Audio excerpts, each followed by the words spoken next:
Customers from hell. How do you combat rude jerks who come into your workplace? I was working drive-thru one day when a woman ordered a large orange high C. She gets to the window and I see that there are 3 other people laughing pretty hard. I take her money and give her the drink, and about 2 seconds later I hear, "Fire in the hole!" and I see a large orange grenade flying at me. Somehow I ninja'd the pop back into her Audi. She even had the nerve to ask my manager for her money back. I've seen a few people ask how I managed to ninja the high C back into her car. I honestly don't know how I managed it, but as I was turning back to the register to take the order of the car that had just gotten to the speaker, I saw the drink flying at me. I somehow managed to reach out my left arm and redirect it back out the window and into her car. The lid came off and it exploded everywhere. Needless to say, she didn't get her money back and was told less than kindly to leave.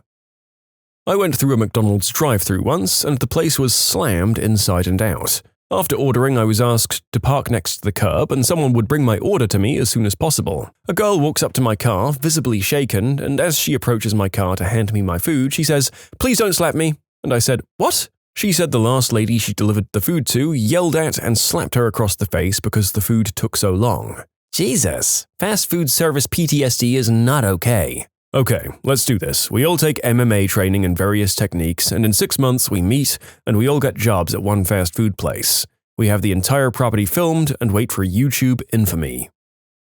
I used to work at Applebee's. One of my tables was an elderly couple and what I assumed was their granddaughter. They ordered their food: steak, salad, and chicken fingers. In the kitchen, a random server, let's call him Matt, was running people's food because everybody was busy. Well, the table next to mine belonged to a server named Ashley. Matt accidentally ran Ashley's food to my table. He asked the old couple if they were the table that had ordered the chicken penne pasta, onion rings, and chocolate dessert, etc., all of which were completely different than what they'd ordered.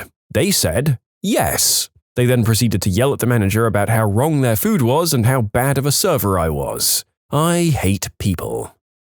And that is unfortunately the common takeaway from those of us who work in the industry. At least it makes you nice to any servers you get in the future.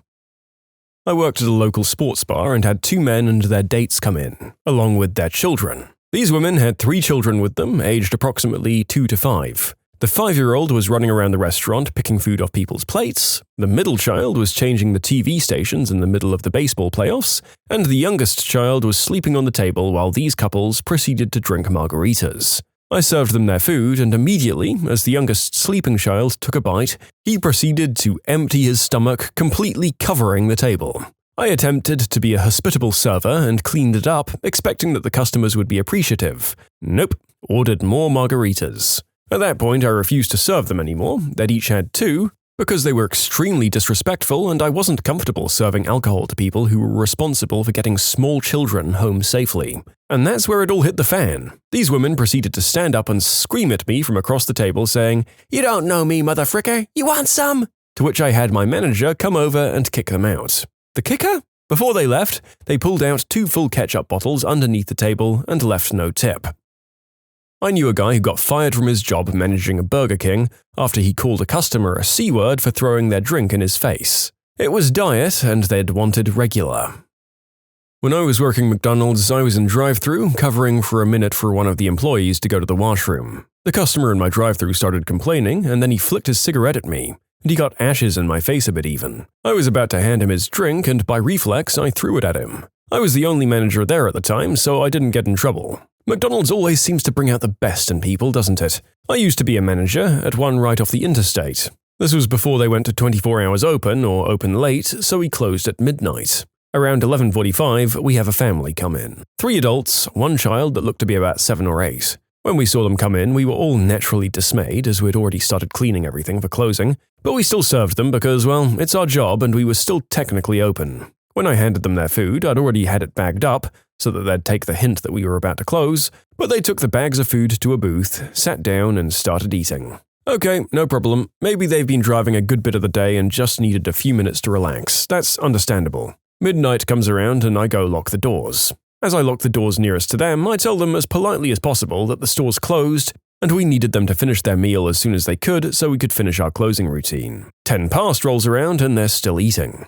At this point, I needed them to leave because I could get into trouble if one of my bosses or the owner decided to drive by. They were weird like that. 12:20 rolls around. Most nights we're done and out of there by then, yet these people are still taking their sweet time. It seems as if they're doing it at this point just to be jerks, and I'm starting to lose patience. I go up to them, explain why I needed them to leave, and ask as nicely as I can to finish and leave. It's been a while, so I can't remember exactly what they said, but the gist of it was, F you, we're customers, we'll leave when we want. I took a deep breath, counted to 5, and calmly informed them that if they're not gone within 5 minutes, they're trespassing and I'd have to call the police. This sets them off. They start cussing at me like, call the frickin' police, I don't care, and so on. I felt bad for the little girl there, as you could see it in her eyes that she was scared and her family was acting like buttholes. So while they're mid-rant, I turn around, walk back behind the counter, and wait for 5 minutes to be up.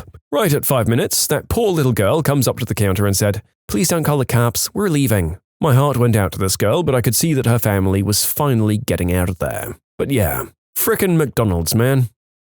I work in a water park. We have a minimum height requirement for many of our slides, and most of the time the parents might get a little annoyed, and the child might be upset, but they accept it and move on. Apart from one time. The dad comes up with his son wanting to ride our biggest slide, and his son was short by about 2 inches. He went into a rage when I told him that his son wasn't tall enough and went on about all the money he'd spent to get in there. At this point, I blew the signal for a supervisor on my whistle. The dad continues his tirade and starts insulting me, swearing at me, saying that I'm going nowhere in my life and I'll be working there my entire life. I was a 17-year-old girl and the job was to save up for university. It was all I could do not to cry. He kept puffing his chest out like a teenager and moving forwards, so eventually my back was to the slide with only a couple of inches of ground left. Just as my supervisor rounded the last flight of stairs, the man decided it would be a good idea to give me a hard shove. I lost my balance and fell backwards headfirst into the slide.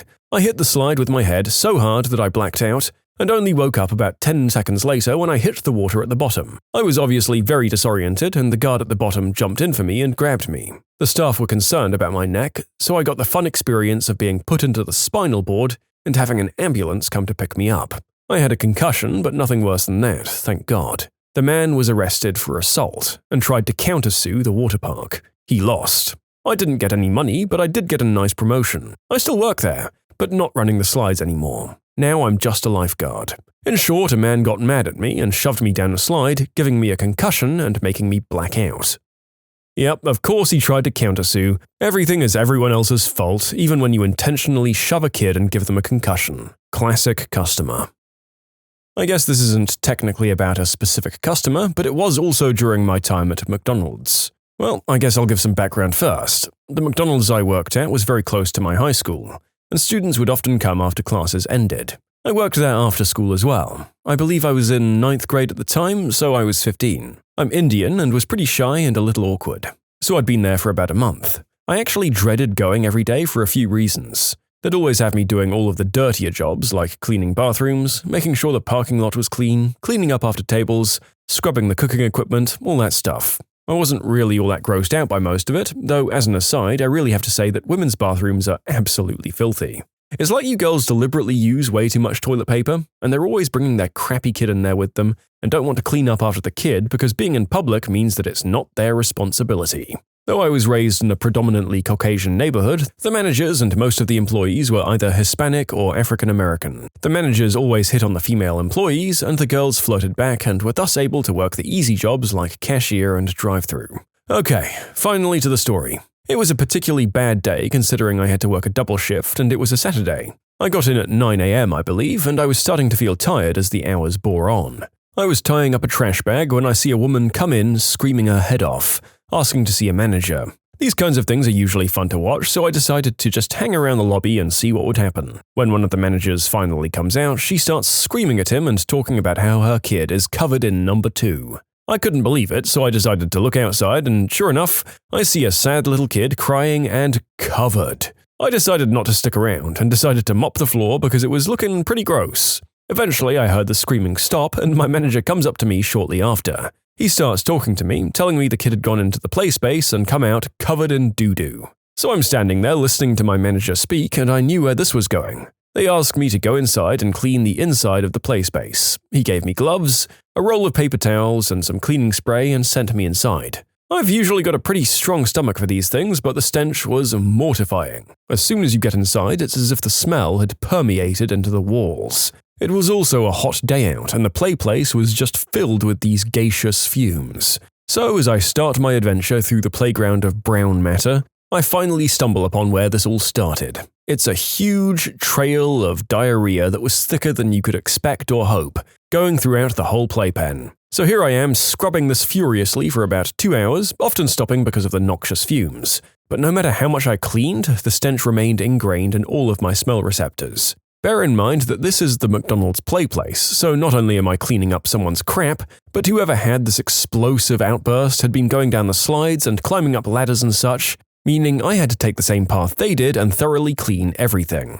I finally finished, stumbled out, and took my first breath of fresh air in hours. My mind was numb, and during the whole experience I'd been trying to run on autopilot and not think about what I was doing.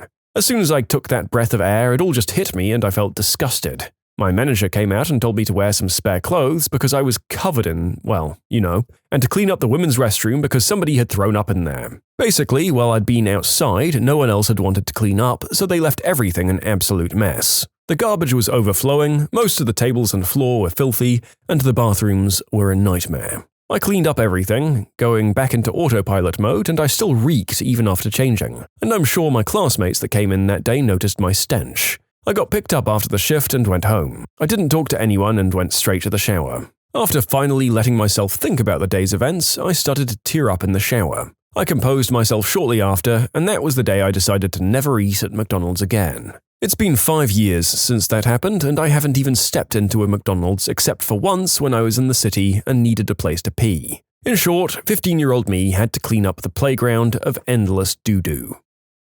You can submit your own stories to be featured here on the channel. The story submission link is in the description below. Don't forget to subscribe to Am I the Genius? A rather large woman told me I was stupid and would never be worth anything because I didn't make her large ice cream cone big enough, even though I followed our store's guidelines. I reacted by giving her a huge ice cream cone because, you know, the customer is always right. I assume if she does that everywhere, she'll die of obesity soon enough.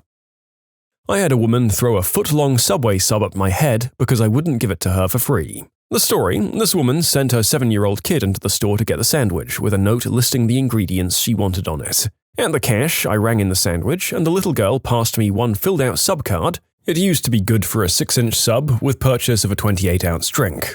And then the kid just stood there. I cleared the cash and rang it again, discounting half the sub and charging on a drink. I told the girl how much was still left to pay, and she just stood there looking at me. I asked what was wrong, and she said that her mum never gave her any money. I asked if her mum was outside and if she could go get her. The girl left and came back in crying and getting towed behind a raging mammoth of a woman who was demanding to talk to my manager about how she was being disrespected. I explained to her the usage of the card and pointed out where the details were printed on it. She screamed, reached over the counter, grabbed the sandwich, and then threw it at my head. My manager later saw the security footage and called me, laughing his butt off about it.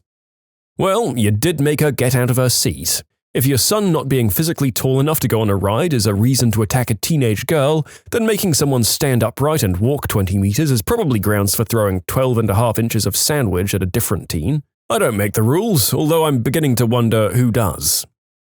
When working hotel front desk on the beach, we had to close the pool at night.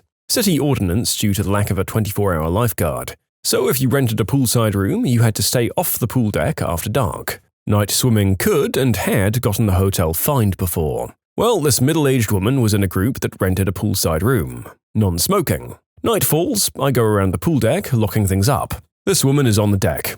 Smoking. I tell her the deck's closed and she needs to leave. She asks to finish her smoke. I say, sure, and lock up things so when she leaves, the deck will be locked up behind her. Well, about an hour later, I get a noise complaint. People being loud on the pool deck, which no one should be on. I go out and the woman has propped open the door to the deck. She's been joined with the rest of her group, and they have a stereo going while they smoke and drink and generally carry on. I tell them the deck's closed, they have to leave. I'm polite but firm and tell them it's illegal for them to be out there. This is where the woman gets mad, and by mad I mean livid, because she wants to smoke, and she rented a non-smoking room, and if I don't let her smoke on the pool deck, she's going to smoke in her room. I tell her that if she wants to smoke in her room, I can't stop her, but the hotel will charge a $200 cleaning fee if she does. And she does not like that. Claims she's going to stay out by the pool. So I tell her I'd have to call the cops if that happened. She gives in and goes to her room. I think that's the end of it. Foolish me. About an hour later, she storms up to the front desk, obviously intoxicated. She's yelling and screaming at me for violating her right to smoke. Claims the cleaning fee is illegal and she's called the cops on me. She starts banging on the front desk, claiming I'm being sexist and getting off on spraying my testosterone all over the place. Keep in mind, I'm the only staff in the building at this point. I start getting noise complaints from people that can hear her from their rooms. Her friends come out and cheer her on. 2 or 3 guys with open beers in their hands encouraging her. This goes on for most of an hour. Then the cops show up. She actually did call the cops. She starts yelling at them to arrest me for some unclear reason. The cops are cool, but they have no idea what they've walked in on. They try to calm her down and figure out what she wants. I can't explain anything because when I try, she starts yelling over me. Things are getting even more heated. The cops try to get my side of the story and ask the woman to hush for a minute. And that's where she screws up, because in her drunken stupor, she decides that it's a good idea to scream "sexist pig" at an armed and obviously frustrated cop, and then she slaps him. Fast enough to make your head spin, she's subdued, handcuffed, and stuffed in a squad car. We don't see her again. In short, a screaming woman shouted at me for almost an hour and then got arrested by the cops she called on me. I used to manage a hotel years ago, and I feel the pain from that last story. My own one involves a group of Babe Ruth baseball kids, 13 to 14, and their families. They'd rented 15 rooms total. Well, these little brats decided to go around at 2 in the morning and pound on people's doors. Obviously, we start to get complaints at the front desk. I wasn't on at the time, but the night guy calls me up and says he's pretty sure we're about to have a huge problem. I decide to head in. As I get to the hotel, I see a pack of these absolute hellspawn jumping from the 2nd floor balconies onto cars below. A 13 to 14-year-old kid isn't a featherweight, and they were clearly causing damage to these car roofs. Then, as I pull up, I see them picking up the rocks that surround the property and throwing them at the cars. Not the windows, the metal, luckily. I'm just thinking, what the frick? Then, as I stop my car and I'm about to get out, I hear my own car struck by something. As I get out, I see the kids scatter. I go in and the night guy tells me it's been awful. The kids are unruly and the parents refuse to be of any help. I print out a list of the group room numbers and go knock on each of their doors. I introduce myself as the manager and explain the situation politely to each of the parents. They all respond that, "It's not my kid, they've been in here the entire time." I ask them all to please step out into the hall. As they do, I inform them that if the responsible parties don't step forward, the entire group will be kicked out. Nobody steps forward. They think I'm bluffing. They think that if I kick them all out, that we'll have to refund their money. Which isn't the case, by the way. I wait 2 minutes in silence. Nobody steps forward. I then inform them that they have 1 hour to pack their things and vacate the premises. If after 1 hour's time they're still there, the police will be called. I go down to my office and wait 1 hour. None of them leave. I call the police show up, we go knock on doors again, and crap hits the fan. They're all yelling at me, claiming innocence, that I'm not being fair, that they'll all be good. Where are they going to go at 3 in the morning? The police officer turns to me and asks what I want done. They can go willingly, or I guess you can drag them out in cuffs. It doesn't matter to me. All it took was one hothead to tell the police to F off and slam the door in his face. I open the door with my magic key, the police arrest the guy in front of his family. Everybody else leaves peacefully. And that is 2 stories in a row where someone decides to nonchalantly take their chances with the notoriously gung-ho American police. I mean, good luck! At least these cops were pretty level-headed, and in this case, the people completely had it coming. Those kids were totally out of control, man. I had a customer come into my workplace about 6 years ago who was upset because her breadsticks were cold. After putting up with about 5 minutes of vicious hounding, she called me every terrible name under the sun, I finally told her that she couldn't talk to me that way. She responded with this absolute gem.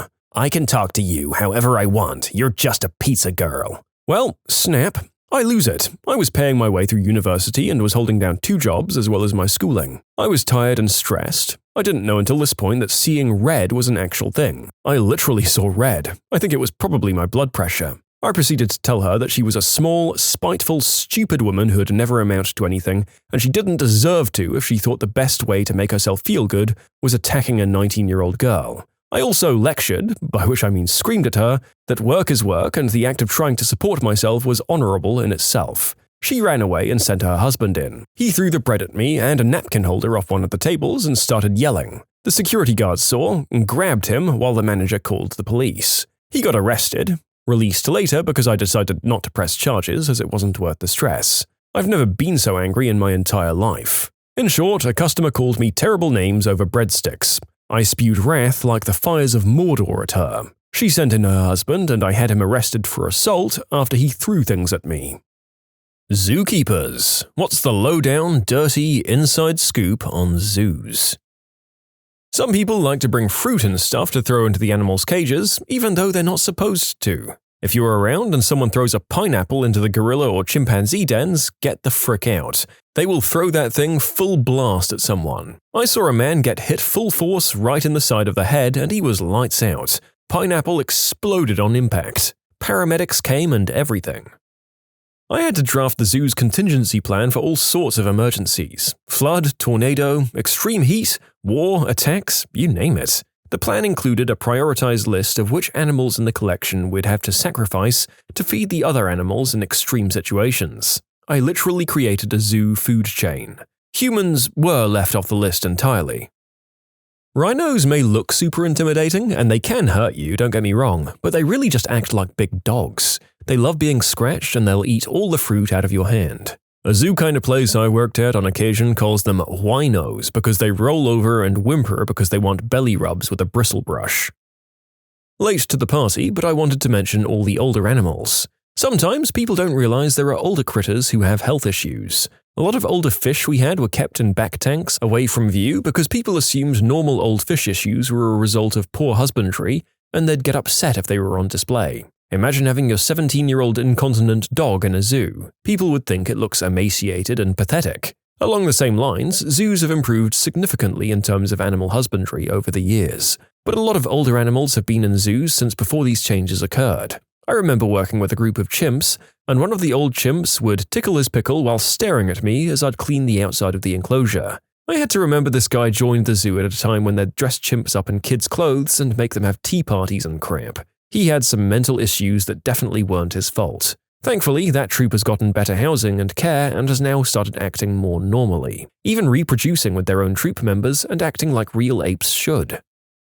I volunteer at an aquarium, and people always ask about whether the sharks that are in with the fish ever eat the fish. Officially, we say, oh, we keep them well fed enough they don't. But on more than one morning on my initial walk around, I found remains of fish that definitely weren't meant to be eaten. On a particularly memorable occasion, I found the head of a large porgy just sitting on the bottom. A diver went in and got it before the guests arrived. I mean, I believe you. I've always been incredulous that anyone could claim to reliably control the behavior of animals, all of whom are unpredictable at the best of times. I guess the only part I'm still confused about is how this never happened in front of customers. Seeing a shark obliterate a small cute fish would either be nightmare fuel or the highlight of a kid's day, depending on the kid. I've designed equipment and caging for zoos. I've been told many horror stories on how some animals would get hurt or even killed because of trying to find ways out of their caging. They can range from really stupid to incredibly brilliant. I had to replace a giraffe indoor pen. The previous one had vertical bars. Think old jail cell bars. A bull giraffe stuck his head out and then turned his head and went back to the side through another set of bars to see what was behind him. He freaked out and essentially hung himself. So we couldn't use vertical bars that they could stick their heads through. I witnessed a silverback gorilla having a really bad day. He seemed tired of the crowd and put a box on his head to make the world go away. People kept watching, he kept getting annoyed, and finally he threw the box off, charged us, and pounded on the glass. And yeah, I'm well aware that glass can take several shots from a .50 caliber rifle, but the explosive bang from the gorilla hitting the glass was insane and terrified everyone. Then there's ostriches. They run primarily on instinct. I designed a cage for the vet to treat them with. It was entirely enclosed and had multiple small doors all around the cage.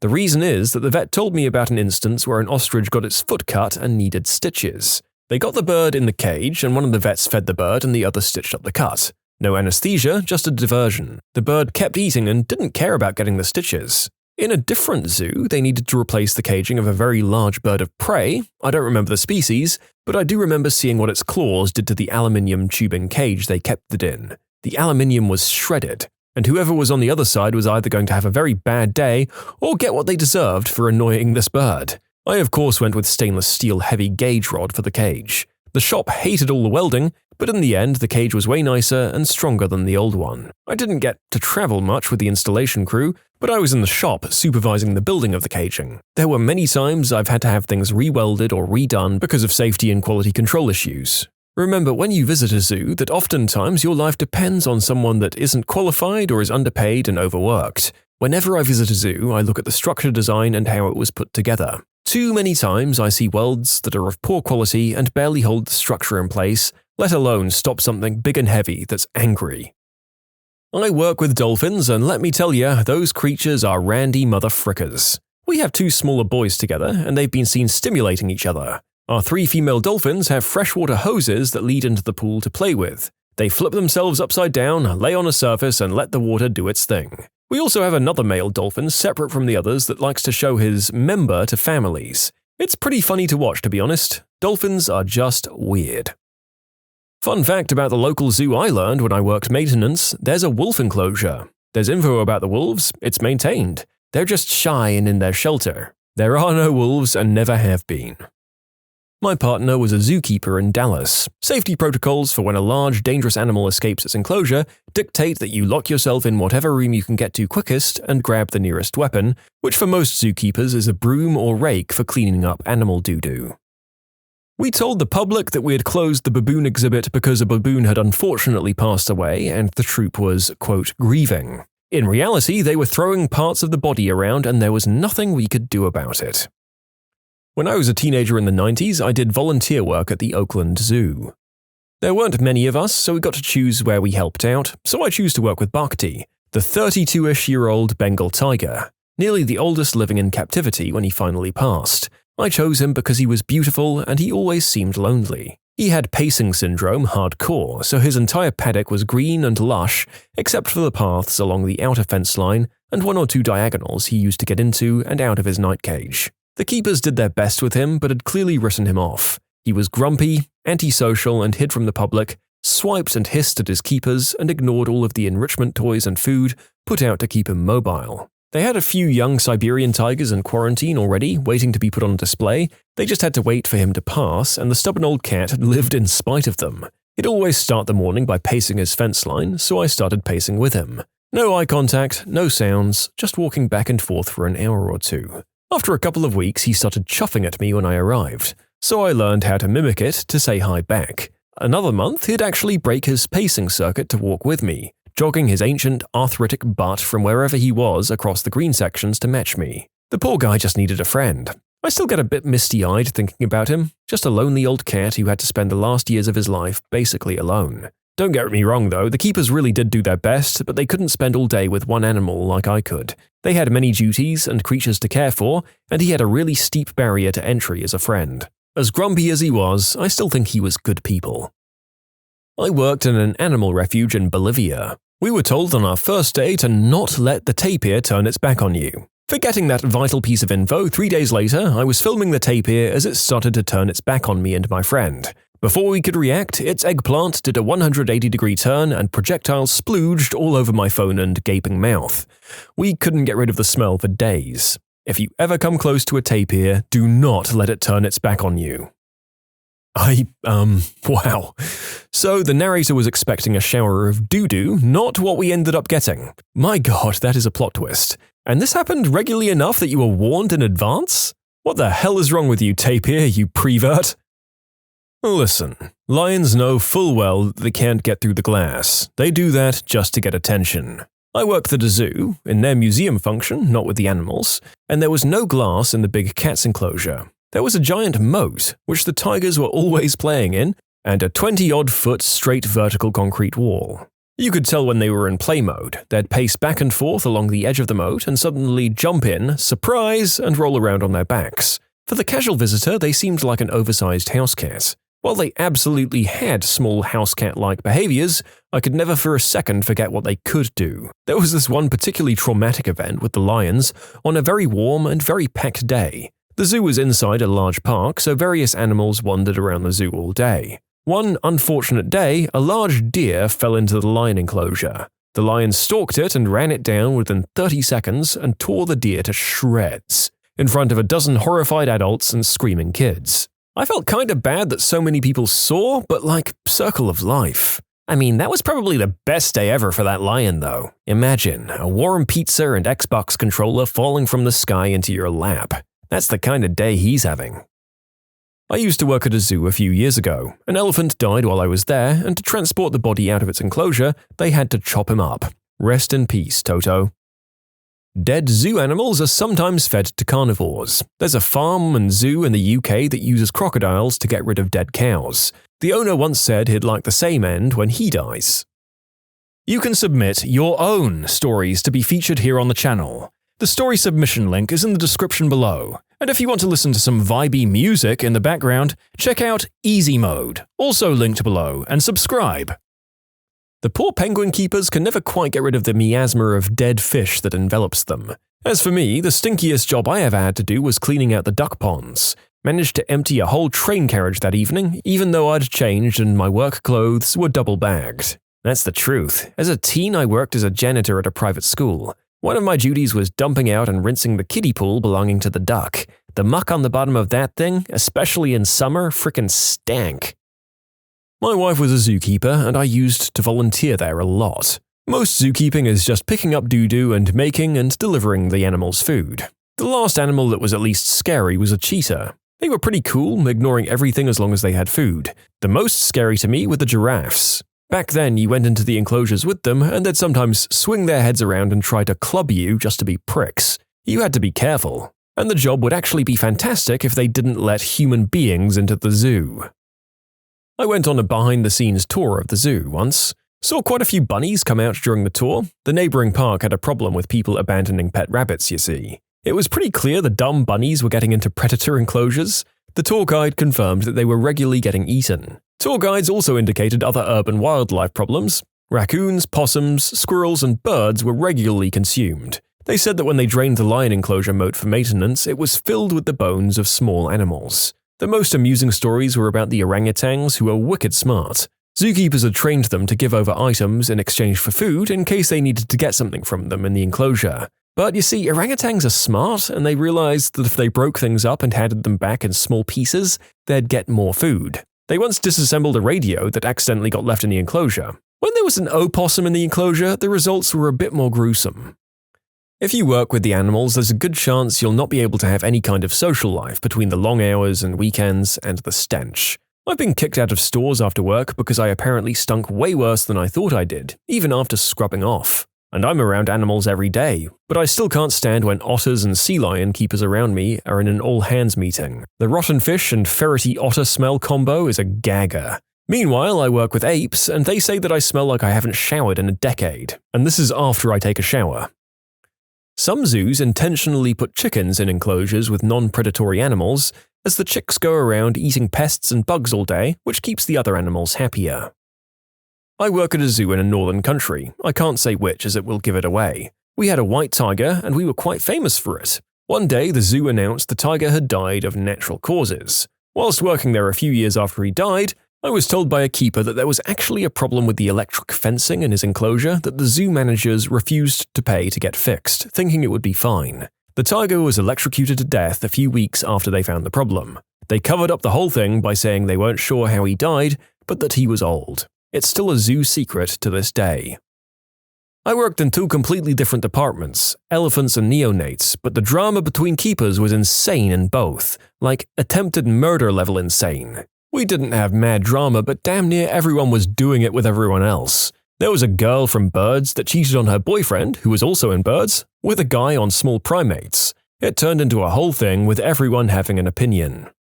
Well, good to know that zoo staff are the same as literally every other workplace on the planet under the facade of helpfulness and being in tune with nature. Gossipy, factious, and crazy romance drama. Classic humans. Maybe we're the ones who should be in a zoo. Oh boy, I remember my first day working with foxes. My coworker was giving a tour of the facility to a family where they got to play with the foxes, and she made a big deal about, make sure you don't touch anything wet in here. It might be fox pee, and it will absolutely not come out of anything, including skin. She even gave them gloves to wear. Then they left, and she told me to start cleaning. I said, "Wait, don't we have to protect ourselves from the fox pee, like you said?" She sort of laughed and said, "You work here now. Get used to your new smell." Sure enough, I inevitably got some fox pee on my hand. I washed it several times, I smelled it before bed that night, and sure enough, it smelled exactly like fox pee, very strongly. Washing not only didn't remove it, it didn't seem to even diminish it a little bit. By now I've stopped noticing, but nobody else has. Our lions will empty their bladders onto guests if they get too close, which is always funny to see, not so funny to smell. I work with large tortoises. We had these 5-gallon buckets for cleaning animal doo-doo out of enclosures and other buckets for feeding them fresh grass that we cut. The first day on the job, I took both buckets into the pen and started dumping out the grass. Then I went around to collect the number 2. I heard this awful loud grunting and something breaking. One of the 300-pound males tried to mate with the bucket in front of visitors and flattened it. He'd even follow me around just in case I might leave more innocent buckets unattended. I spoke to a zookeeper at the National Zoo in DC. We were watching another keeper inside of the cheetah enclosure, and I asked him about the dangers involved. He said a cheetah is harmless to an adult human because it only hunts smaller creatures. I asked which creature was the worst to go in with, expecting hippo, elephant, or crocodile as an answer. Without hesitating, he said, "Zebras," and then leaned close and whispered, "They are the biggest jerks on the planet. They will bite and kick for no reason." I still think it's hilarious that of all the teeth and claws out there, it's the striped donkeys that are the worst. The amount of injuries you can just casually pick up from animals is crazy. I've been kicked in the chest by a kangaroo, almost had the unspeakable act committed against me by an emu, been attacked by a wombat and a bat, bitten by a monitor lizard and a carpet python, had a rhino charge at me, and been scratched by a macaque. My old boss had this awesome scar from a snow leopard attack, and this guy I work with now has his entire left forearm mangled from an orangutan. To explain some of these examples, regarding the emu unspeakable act story, I was cleaning out its outside enclosure and was told to not squat down in front of him as he was in season, as in it was his mating season. Well, you can guess what I forgot. I squatted down in front of him to pick up some crap, and I found out the hard way that ratites, or flightless birds, do not have a cloaca and in fact have full-blown members. The orangutan? They are not the gentle giants you think they are. All apes, and I mean all of them, have the capacity to maim, disfigure, or kill if you annoy them enough. Don't look them directly in the eye for an extended period of time, don't smile at them, and for the love of God, don't invade their personal space. Had a piercing ripped out by a macaw, fingers and hands torn up from handling and training conures and other large parrots, quite a few nasty bites from small mammals like hamsters, gerbils, and ferrets if you'd believe that, a few injuries from horses, but nothing out of the ordinary. It also shocks you how dumb people can be. There could be a huge sign that says, "Hello, I'm an echidna, not a porcupine," and people will still ask if that's a baby porcupine. You get used to the same jokes every day, like when you're cleaning up the outside enclosures in view of guests, someone will eventually say, "Oh, what a strange animal, I wonder what kind it is," in regards to seeing a human, or the amount of people who scream, "Hump day," when they see a camel. I have no qualms about picking up animal doo-doo barehanded. I know what my animals have been eating, I know what's in their digestive system, and to me that makes it more bearable. I can have long discussions about poop consistency with my coworkers, and in fact, that's what a lot of general health talks are about.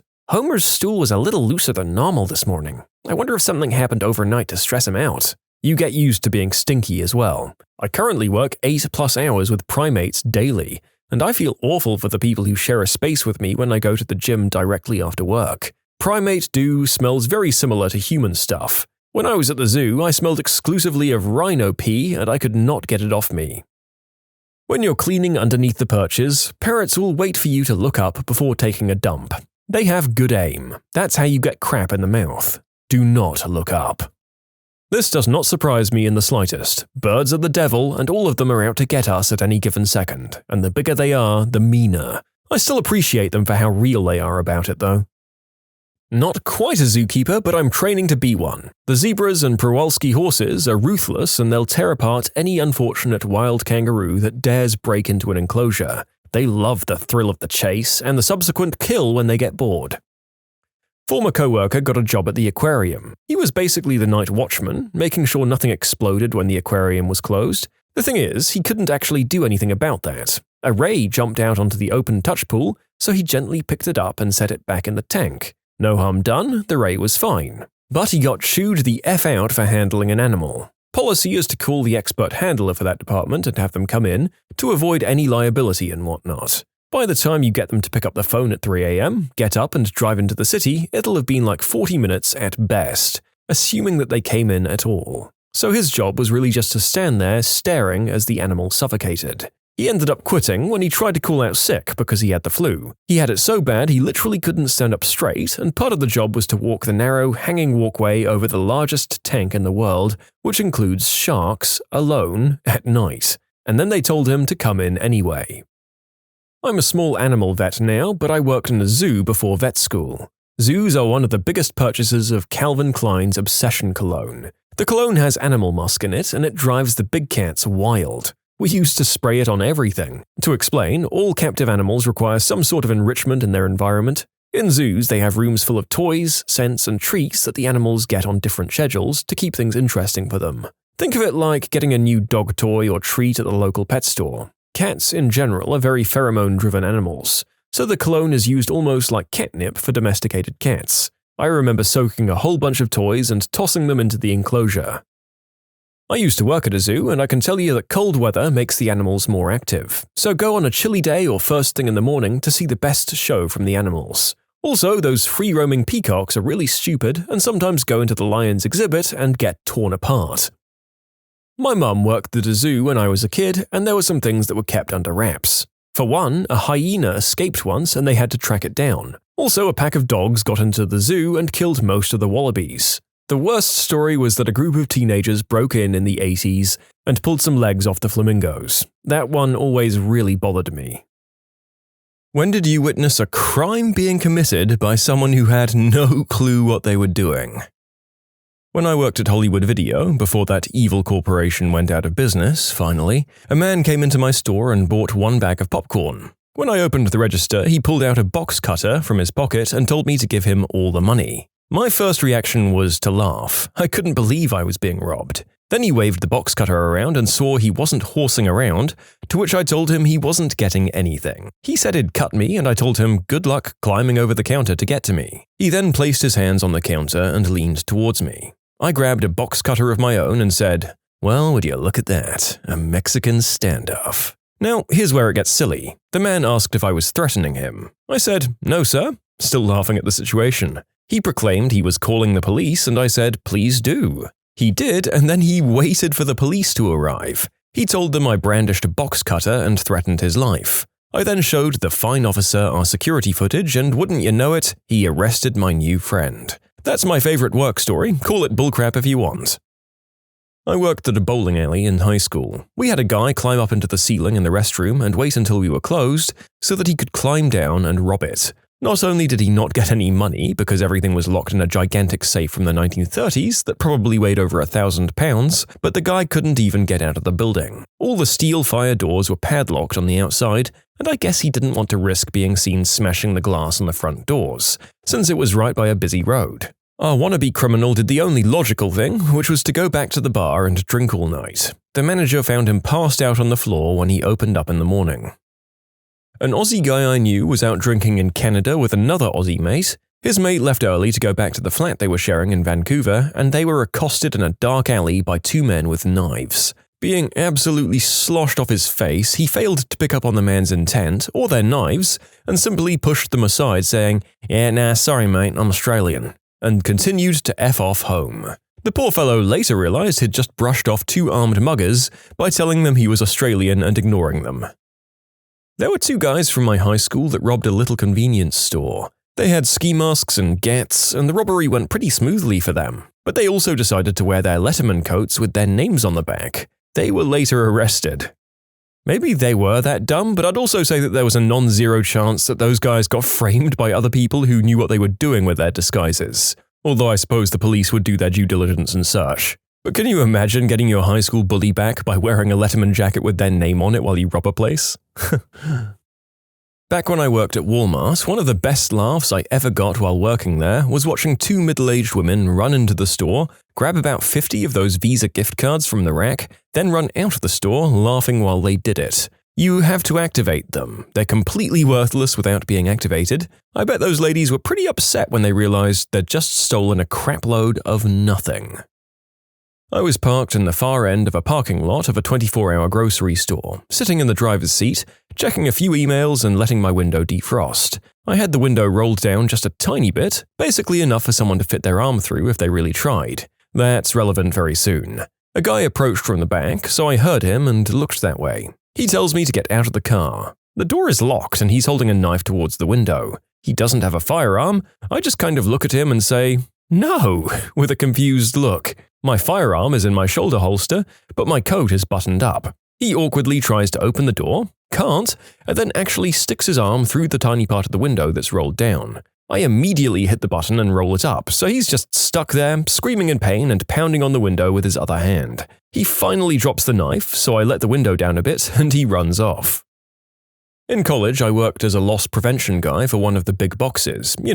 Sit in a little room and watch cameras to catch shoplifters. We were having a problem with customers' wallets being stolen out of the men's fitting rooms. The victim would go in, try on a new pair of pants, come out to show his wife, and then when he went back to the fitting room, his wallet would be gone. So one afternoon, I get a call from the sales staff about a fight in the men's fitting room. I run down there to find a 6'2" black guy with a 5'2" white guy in a headlock. The black guy caught the white guy coming out of his room with his wallet. Turns out the black guy's wallet was his secret service badge and credentials. Whoops!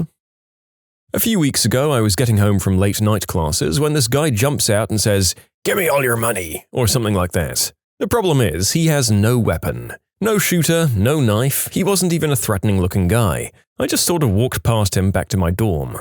The guy keeps at it until we get near my dorm. He gets in front of the door and demands my money. I pick up a rusted pipe that's always near the door and he backs off. Laziest criminal ever. I had a chav do a similar thing, but he wouldn't let me past him. I'd just gotten off the train, I was tired and irritated by the 4-hour journey, so I wasn't in the mood. He follows me until we get to an underpass before jumping in front of me. I want to get into the underpass and he won't let me, he's demanding money. Now the problem with chavs is they don't weigh much, and I've been doing martial arts for years, so I'm strong for a girl. The guy ends up on his bum as I push him out the way and keep walking. People around me just kind of look and carry on walking themselves. A friend of my cousin went to a Circle K in a small town and went to buy alcohol. He then went to the counter, they asked for ID so he could purchase, obviously. He showed them and then put them at weapon point and said he was robbing them. Stupidest kid ever, and he was mega caught. I think he's still in jail on several charges. This wasn't really a stupid criminal, more of a gentleman robber, I'd say. I went out at like 2 in the morning to buy cigs. I tried a few shops, but they were all closed. Walking home in sorrow, I was accosted by a young man with a knife who asked quite politely for all of my money. I was a very poor backpacker at the time, and the $50 in my pocket was pretty much the last of my money for the month. I showed the guy my empty wallet, hoping he'd leave it at that, but he noticed my bus pass and decided to take that instead. He then handed me 2 cigarettes and apologized for the inconvenience and walked away. In a state of semi-shock, I realized that without my bus pass, I had no way of getting the 5 a.m. bus to work, because of the damn Vancouver transport company, and I expressed my frustration out loud. The guy came back and asked me what was wrong. After I explained, he handed me back my bus pass and said, "Well, we've all got to make a living somehow." My favorite part is where he asks what's wrong. "Hey man, what's wrong?" "Oh, I just got robbed like 2 seconds ago." "Oh, jeez, I'm so sorry. Here, take this bus pass." A couple of people broke into my storage facility once. They cut through the fence and were going through units when they realized there was a camera mounted near them pointed right where they were standing. They panicked, covered their faces up, and decided to get rid of the camera. They climbed on something and started trying to tear the camera down. While they were doing this, there was nothing covering their faces anymore, and they were literally staring into the lens of the camera no more than 3 feet away. Guy comes into my store, purchases an item with a $100 bill, and I give him his change. He says, "That's not enough change," and reaches across the counter into the register drawer to try and grab back the $100 he gave me. So I slam the drawer in his fingers. The end. Cha-ching, motherfricker, except my drawer won't close. I once foiled a clever plan by an elderly guy at the department store I used to work at. He had a blazer with countless hidden pockets, and he was filling them with bottles of oil of Olay moisturizer. The loss prevention guy called me to help corner him. As he was leaving the door, he saw that I was looking at him and started to run. We ran after him, and he looked back at us. That's where he messed up. He tripped over his own feet and fell like a sack of potatoes. Most of the moisturizer bottles exploded, and he was lubed neck to knee. He smelled fantastic, though. You know, if he was spry enough to get up and start running again, I've got to wager it would be really hard to get a hold of him to properly stop him. And if he was elderly, all of that moisturizer might have had a nice de-aging effect on his skin, even if his hip was shattered by the fall. I had a drunk guy try to steal a bottle of vodka that we wouldn't sell him. He grabbed it off the poor cashier and just ran for the door. Fairly standard tactic. What he did, however, was stop in the door to taunt us with his brilliant scheme, literally turned in the door to stop and go, "Woo!" and gave us the finger. Whereupon he was hit in the chest by the security guard and Big Rab, the 6'5" guy who stocks the alcohol aisle. He managed to scramble away from them and down the car park ramp, however. It was a real shame because our car park ends in a 15-foot-high fence to stop people from climbing over it onto the railway tracks on the other side. Utter frickin' moron. His girlfriend didn't even wait with him, she just bought her stuff and left. This one actually happens a lot, but it happened to me one night several years ago during a graveyard shift. I was working alone on a Sunday night at the gas station. Now, this wasn't a bad area, but it wasn't great either, so the general manager figured that they didn't need 2 people watching the store. I disagreed with him, but I digress. I was in the back of the store mopping, doing my best to keep an eye out for people approaching the store so I could run back to the registers before they got inside. Anyway, I was mopping when a van suddenly pulls up in reverse to the store. Just as I start to put the mop aside, literally no more than 2 seconds afterwards, the doors to the back open up and 2 guys with sweaters tied around their heads jump out the back. They rush inside the store, yelling, run up to the counter, grab both of the teller machines and rip out the power cords, running out of the store with their loot and jumping in the back of the van. It speeds off and they hit the road. All of this happened in about 20 seconds and I just stood there and frickin' watched it. What these idiots didn't realize is that the frickin' machines are separated from the cash drawer for this very reason. They effectively made off with $0, but they did me a favor because I didn't have to work for the next 2 days, since the store couldn't operate until they got the new machines in. In short, idiot thieves stole inconsequential registers, thinking they were getting the money in the drawer under the counters with them. You can submit your own stories to be featured here on the channel. The story submission link is in the description below. And if you want to listen to some vibey music in the background, check out easymode, also linked below, and subscribe. Worked as a cashier for a grocery store. A customer came and placed a random assortment of things up on my register. Candy, soda, a couple of kids' toys, a pre-cooked chicken from the deli. She mentioned to me that she was from Oregon and would like the tax removed. We can do that in Washington state for customers from specific states. To do this, she had to give me her ID so I could record the info on it before removing the tax from the transaction. After giving her her total, she said she'd like to pay with a check. She was filling it out and I noticed it was pre-signed. I asked whose check they were and if they were available to come sign the check in front of me. She said they belonged to her mum who was in the car. When she left, I saw her get in the passenger seat of a van and leave, so I took down the license plate as they drove off. After this all happened, I called my floor manager over and told him what happened.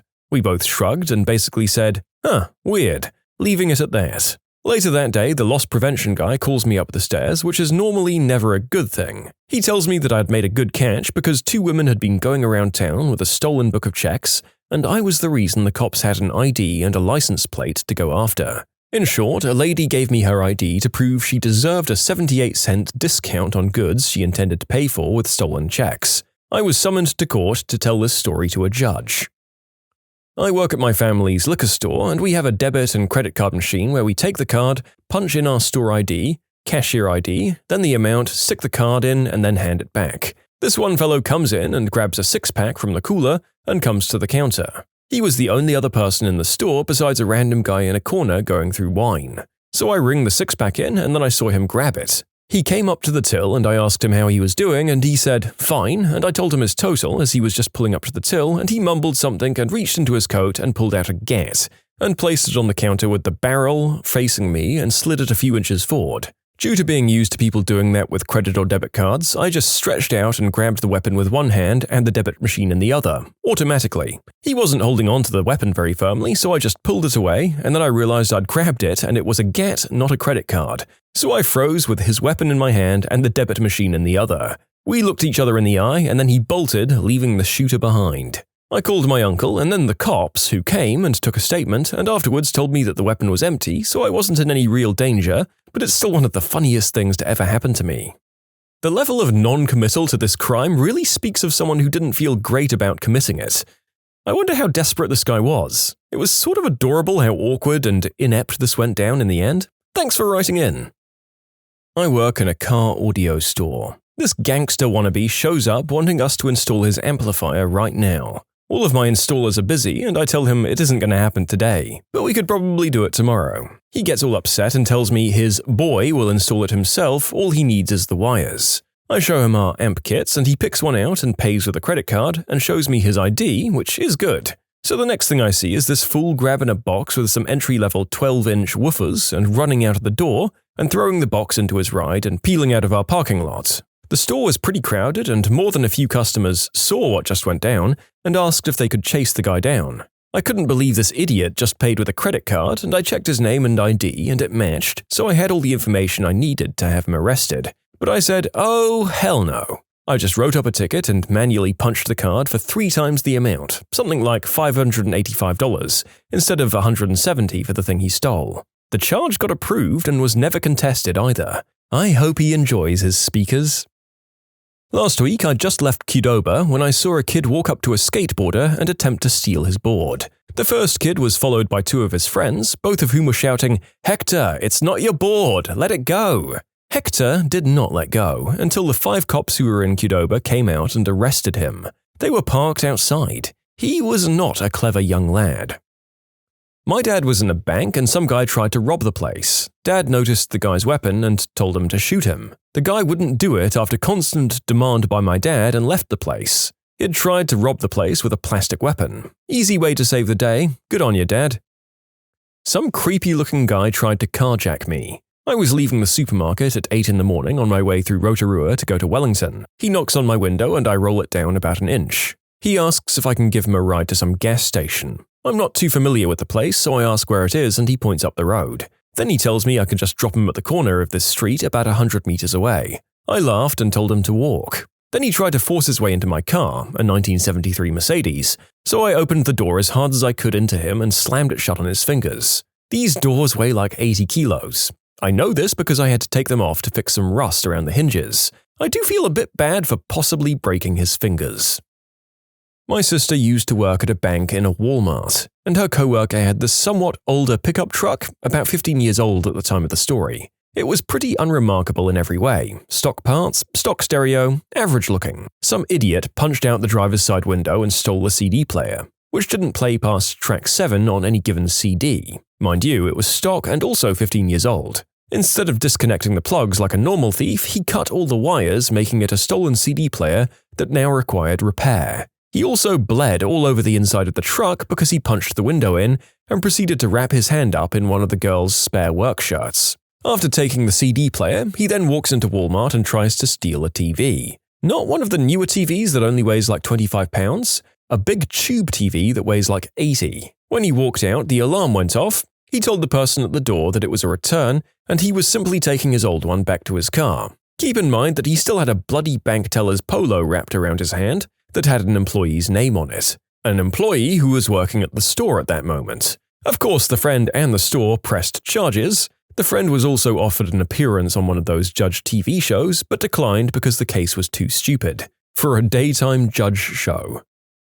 I have a weird take on this question because my Denny's was too inept to be robbed. A man walked in and went to the podium and cash stand. He said he had a weapon and wanted the money in the drawer. The first waitress sighed in disgust and said, "I'm not even on the register," and just walked away. The second waitress was standing nearby and looked at her husband, sitting in the nearest table, and mouthed, "Call the cops." And the husband says at regular volume, "I don't even have my cell phone on me." At this point, the robber decides that maybe this isn't the best route and begins to flee. They caught him about 1/10 of a mile away, on foot.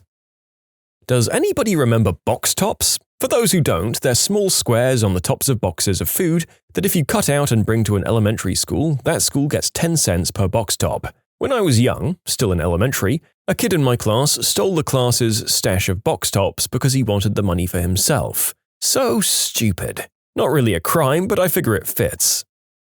This actually just happened to me this morning in my cab. Had a really young, snobby guy in the taxi, first year at university, I guess. He was pretty wasted and fairly nasty. Got to his parents' house in a decent area of town, and he had no money on him, so nipped inside to get some. Back and forth various times, still no money, all the time giving me a whole bunch of verbal abuse. Finally, he coughed up just over half the fare. "That'll have to do for you," he said. "You can call the police if you want, but I doubt they'd waste their time on chasing up a few extra pounds in a well-to-do middle-class area such as this. Go on, toddle on then," he added, motioning for me to leave. And I did. As I drove away, he stood triumphantly in his doorway, a broad smile on his face and his middle finger extended proudly in my direction, completely oblivious to the fact that minutes earlier he had handed his iPhone over as collateral. You can occasionally feel bad for some of these other criminals if they're resorting to their poorly orchestrated crimes out of desperation rather than a need to be a gangster, but these rich jerks who just feel entitled to other people's time without paying the proper due? Screw them. I hope you keep losing phones until you inherit a sense of decency, dude. I work part-time in a grocery store that's robbed all of the gosh darn time. Like seriously, once or twice every month. It's got to the point where now I just laugh every time I arrive at work to see the store has been broken into again. One particular night, just before we were beginning to close, a brazen robber runs into the store who appears to be no older than 20 with a cricket bat and nervously demands the money from the register. The clerk obeys and gives the man just under $200. The reward hardly seems proportional to the potential ramifications. At this point, the customers at the front end are backing away and the man attempts to make an escape. As he breaks for the door, while I'm standing in an adjacent aisle where the soup pleasantly happened to be shelved, I grabbed a big old can of tomato soup and gave it a friendly toss in the vicinity of his face. K.O. Slam dunk, hole in one. He takes a comical fall into the flower display in a glorious explosion of flowers and water. Then, every male customer jumps on the jerk and pins him down until the cops arrive. In short, I threw a can of soup at a robber and became a superhero. So I worked at a restaurant a few years back. I used to work behind the bar every once in a while. This guy was up there buying drink after drink, probably got his tab up to about $65. I remember the guy getting up. I figured he was going to the bathroom or something, but he just never came back. About an hour or so after that, a busboy found a wallet on the ground right under the seat he was sitting at. I take out the license to see if it was the guy, and it was. I saw a credit card in there, and I charged it. He still hasn't returned for the wallet. When did you have to look after an absolute demon child? I babysat all through junior high and high school to make my spending money. The worst was a referral for the friends of a family that I babysat for all the time. This new family had 2 twin boys who were 8 and a little boy who was just starting her toilet training. The kids were very nice during the introductions, but it soon turned out they were hyper as heck as soon as their parents left. The boys whooped and hollered and chased each other through the house. I convinced them to play Legos or whatever in their room to keep them quiet because I had to deal with the little girl who needed to potty. She kept trying to go number 2 in her little training potty, but it wasn't happening. Then I heard the boys screaming at the top of their lungs, so I left her on her potty to find out why the boys were freaking out. The boys' bedroom had 2 single beds. Each boy was standing on his bed, peeing at the other one like they were having a pee-pee duel. They got urine everywhere, on the walls, the carpets, the sheets, and of course, all over each other. So I was ticked off at these kids and told them to change their clothes and strip the sheets. They just keep laughing at me and make me chase them around the house like it's a funny game to be soaked in pee. Meanwhile, the little girl, who wasn't wearing any pants or undies, drags her potty into the kitchen, singing at the top of her lungs about how she's pooped now and wants me to look. When one of the boys runs through the kitchen, he accidentally overturns the potty and stuff gets all over the linoleum.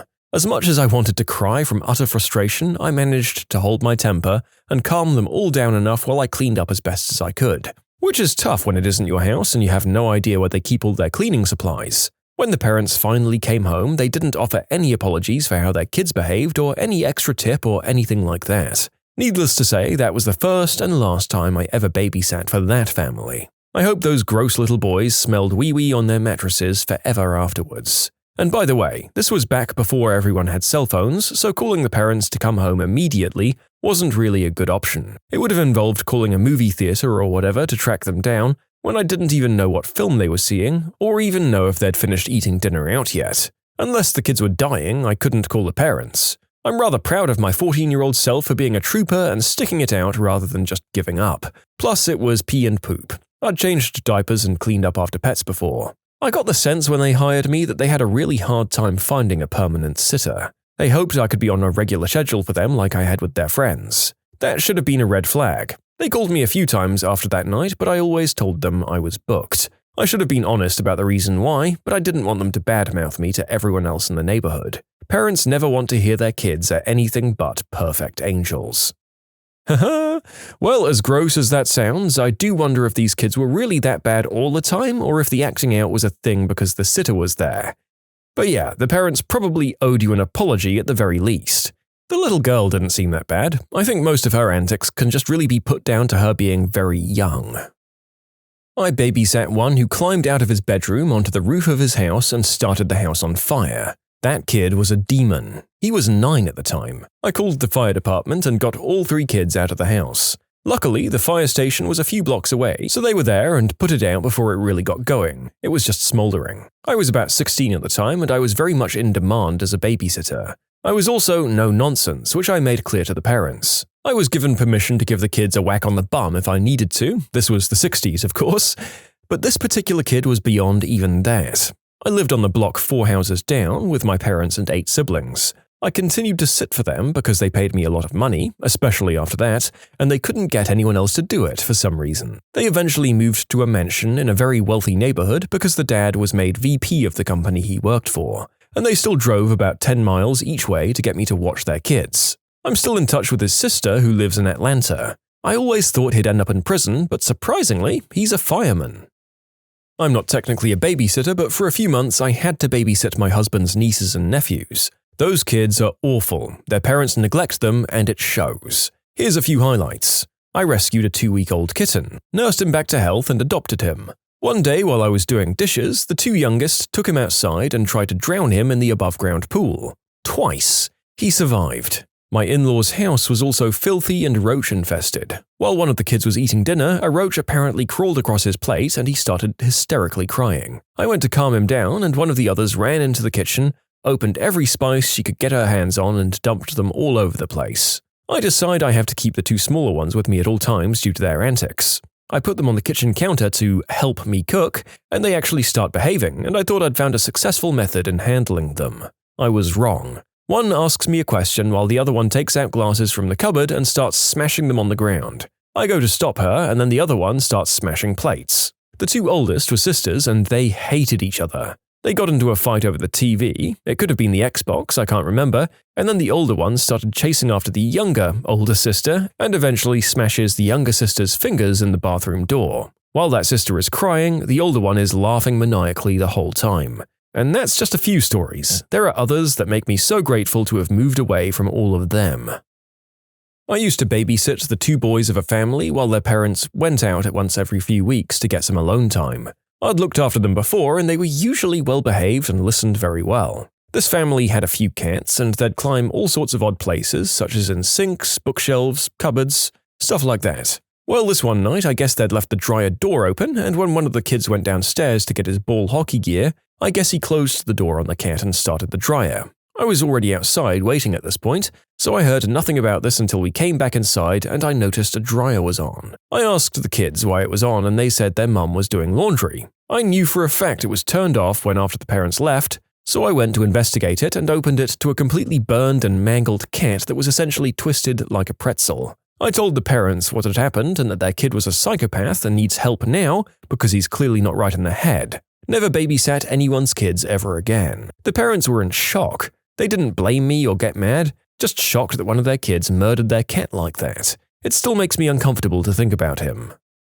Maybe this following story is why I'm scared to have little boys. I babysat for a few families on my street as a preteen. Word of mouth spread, and a family maybe 6 streets away asked me to watch 3 kids. 3 kids seemed like a lot for not knowing them, but they said they'd only be gone for a few hours. The parents leave, and the kids turn into demon spawn. 2 little boys and 1 youngest child girl. They tormented her until she was literally hiding and clinging to my legs and clothes. I turned on a movie and they were okay for like 1 minute. Then one boy gets up and pulls his pants down and literally just starts whittling in the middle of the living room. He was totally potty trained too, he was like 6. I freaked out and started to clean it up and sent the boy to his room.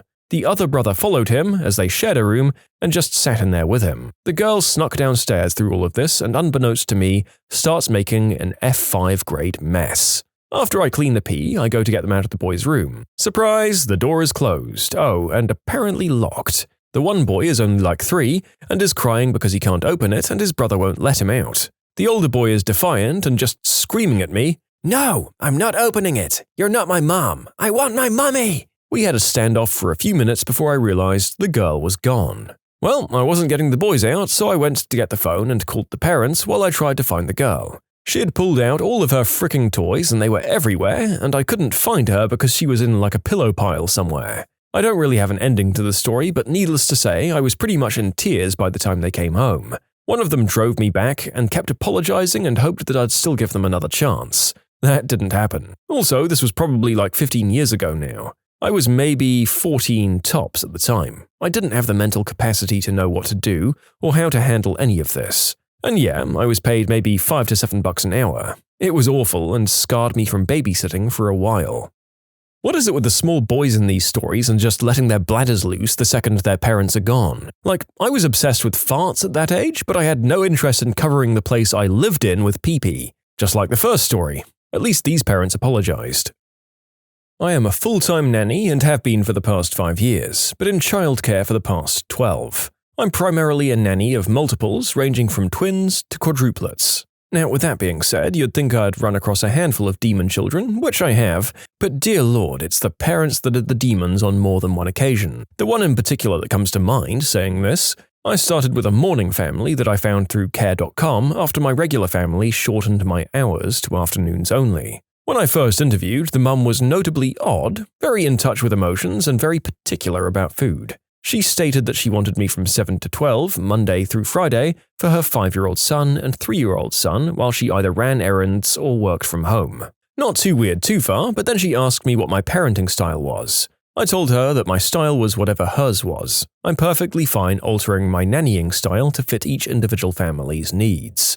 She told me she was wanting the answer of what I was going to do when I was a parent, not in nannying. I told her my philosophy: be kind, be consistent, timeouts for bad behavior, stuff like that. She then told me hers. We don't tell our children no, we don't take their toys away, we don't do timeouts, and we don't spank. Okay, I agree with that last one at least. So to say the least, I was confused about how the heck they run their household. Pretty much, she believed that each child had this emotional backpack where they store their feelings, and they need to express them constantly. She also mentioned to me that both of her children sleep in her bed. All well and good, but here's how her children acted with it once I was hired. I asked the 3-year-old, still in diapers, to lay down so I could change him. He refused, so I gave him a warning that I was going to pick him up and lay him down to change him. He then ran off to his mother, screaming and crying. I told her why he was crying, and this is what she had said. "Did Brittany do something to upset you? You just go ahead and cry, I'll hold you." Then once he was done with his tantrum, she said, "I'm so proud of you for getting all of those big feelings out." No, your child threw a tantrum because he didn't want his butt changed. He doesn't need praise for that. The 5-year-old was very independent, very smart, and very OCD. At one point, his brother and I were coloring. Now, as normal 3-year-olds do, he was scribbling. His brother came in and started taunting his brother and telling him he was doing everything wrong. I told the older brother, "Your brother is trying to express his creativity. Let's encourage him rather than criticize him." The 5-year-old bursts into tears and runs to his mother, and he has the biggest wail about this, to which the mother responds basically the same way she did about the kid needing his nappy changed. The 5-year-old was mad at his mother one time because she told him to get dressed. He came up, hit her across the face while screaming, and she just let him. She kept praising him for getting his big feelings out. He's still hitting her, so she takes him to the shower, turns the water on both of them, fully clothed by the way, and tries to get him to calm down. So, besides those incidents, I can't get either child to do anything, especially with the mother around. After a few weeks, she introduced me to more rules and more expectations. She wanted me to have a schedule with them and wanted me to do some homeschooling. No big deal, I get it. But then anytime I told them it was for blah blah blah, she'd swoop in and say they could just play instead. Like, the children just woke up that morning and I told them to brush their teeth. They said they wanted to play, and the mum negotiated with them by asking them if that's what they thought they felt they needed to do. Like, no matter what I or the mother said it was time to do, as long as the kid felt like he didn't need to do said thing, then he didn't need to do so. At one point, even, the mum and I took the kids to the library. I told her we needed to finish up soon because I needed to get going to my other job. We got to the car, and because the 5-year-old didn't feel like getting in the car, she let him stand outside for 25 minutes before he felt like getting in the car, resulting in me being late for my next job. She was also really strange with food too. She was one of those people who legitimately treated organic food as a religion. These were her own words, by the way. She had a number system for food, 1 to 5. The only thing listed as number 1, as in completely healthy, was a vitamin called chuanprash. Even fruits and vegetables were labeled as 2. Salads and healthy food? 3. Bread? 4. And anything sweet was number 5. The thing is, she classified anything that wasn't 1 or 2 to be unhealthy. So these children thought a simple salad or anything normal was bad for them, so they wouldn't eat it. And any time they did have any sweets, they'd go frickin' nuts over wanting more because she deprived them of everything. They'd have full-day tantrums because of it. And my last note is that she didn't allow any electronics in the bedroom, not even an alarm clock. So this meant I had to wait every single day in the cold, ringing the doorbell constantly, sometimes up to 45 minutes, for them to come answer the door. Needless to say, I quit within 2 months. It was utterly ridiculous. At the end of it, she asked me to review her family and children. She asked me the pros and cons. She was very shocked to hear that the only pro I listed was that the children had a very good vocabulary. In short, despite nannying for many years, it's the parents that are always more demonic than the children. You can submit your own stories to be featured here on the channel. The story submission link is in the description below. And if you want to listen to some vibey music in the background, check out easymode, also linked below, and subscribe. My friend babysat a kid with pica. Had to follow him around everywhere yelling, "No, don't eat that." Kind of like having a new puppy. Ended the night watching him chew on her flip-flop while it was on her foot. Kid threw an easy bake oven at me and then tried to lock me in a closet. This is way funnier than it should be. I'd say a bunch of the things we've read up to now could honestly be put down to bad parenting, having no boundaries up until the story, or the kids being young and curious, or just being wired differently. This thing with the easy bake might be the first thing I've read that seems to be legitimately malicious. Although the cat in the dryer might also qualify if we knew more about that kid. Not so much a nightmare, but it was an odd night. I was in my senior year of college and picked up an occasional babysitting gig from care.com. The family is well-to-do, awesome people in a hella good part of town, and the kids are between 8 and 12, so really I'm just there to make sure no one burns the nice house to the ground. With that being said, the younger one, who we'll call Adam, was definitely on the spectrum. I head over one night and the parents call Adam down. I notice he's just in his tighty-whities, which is how he slept, and he seems totally frickin' out of it. The parents ask him to tell me what had happened. When he's too incoherent to tell me, they finally blurt out that he had his tonsils taken out like 48 hours ago. Oh, okay, awesome. Thanks for the heads up, but I guess this is what I'm dealing with. So anyway, Adam goes back to bed and I don't hear anything out of him for like the next 5 hours because the little guy is riding high as frick on pain meds. I check up on him a few times. We're good, whatever. It's now about 10 or 11 at night and I hear him come down the stairs and he's holding a stuffed animal Bowser. I say, "Hey buddy, how you feeling?" Adam says nothing. "What you doing, Adam?" He silently walks into the kitchen. "Adam, do you want something to eat?" He opens the freezer in total silence still. "Why don't you let me help you, Adam?" To remind you, this kid is in nothing but his undies and holding a stuffed animal. He finally acknowledges my presence and looks me straight in the eyes and then gargles, "Bowser hungry." It still cracks me up thinking about it. In short, the kid is high as a kite, gets the munchies but can't communicate very well due to pain meds and recently removed tonsils. I had one main family I regularly babysat for after college, and they recommended me to a friend of theirs who had 2 girls. Both families were well off, but very different. Anyway, the second family's 2 girls were beyond spoiled. I mean reality TV show spoiled. The youngest, who was 5, would blood-curdle scream for a good 15 minutes running through his mansion house when it was time for bed. I always felt like a jerk calling the mother, but they didn't pay me enough to put up with that bullcrap. I'd have to set the girl up in the special room and rub her back while she fell asleep after she spoke to her mother. I sat for them 3 times and avoided their calls after that. I babysat 2 kids throughout the school year and multiple days in the summer when I was in high school. I was pretty much a 9-to-5 nanny when not in school. I really loved those kids, which is surprising, considering the first time I babysat them all day, it all went to hell. The older sibling was a boy in my cousin's grade, and the younger one a little girl. They were maybe 6 or 7 and 3 and 4 respectively at this point. I'd babysat once or twice before, but never a whole day by myself.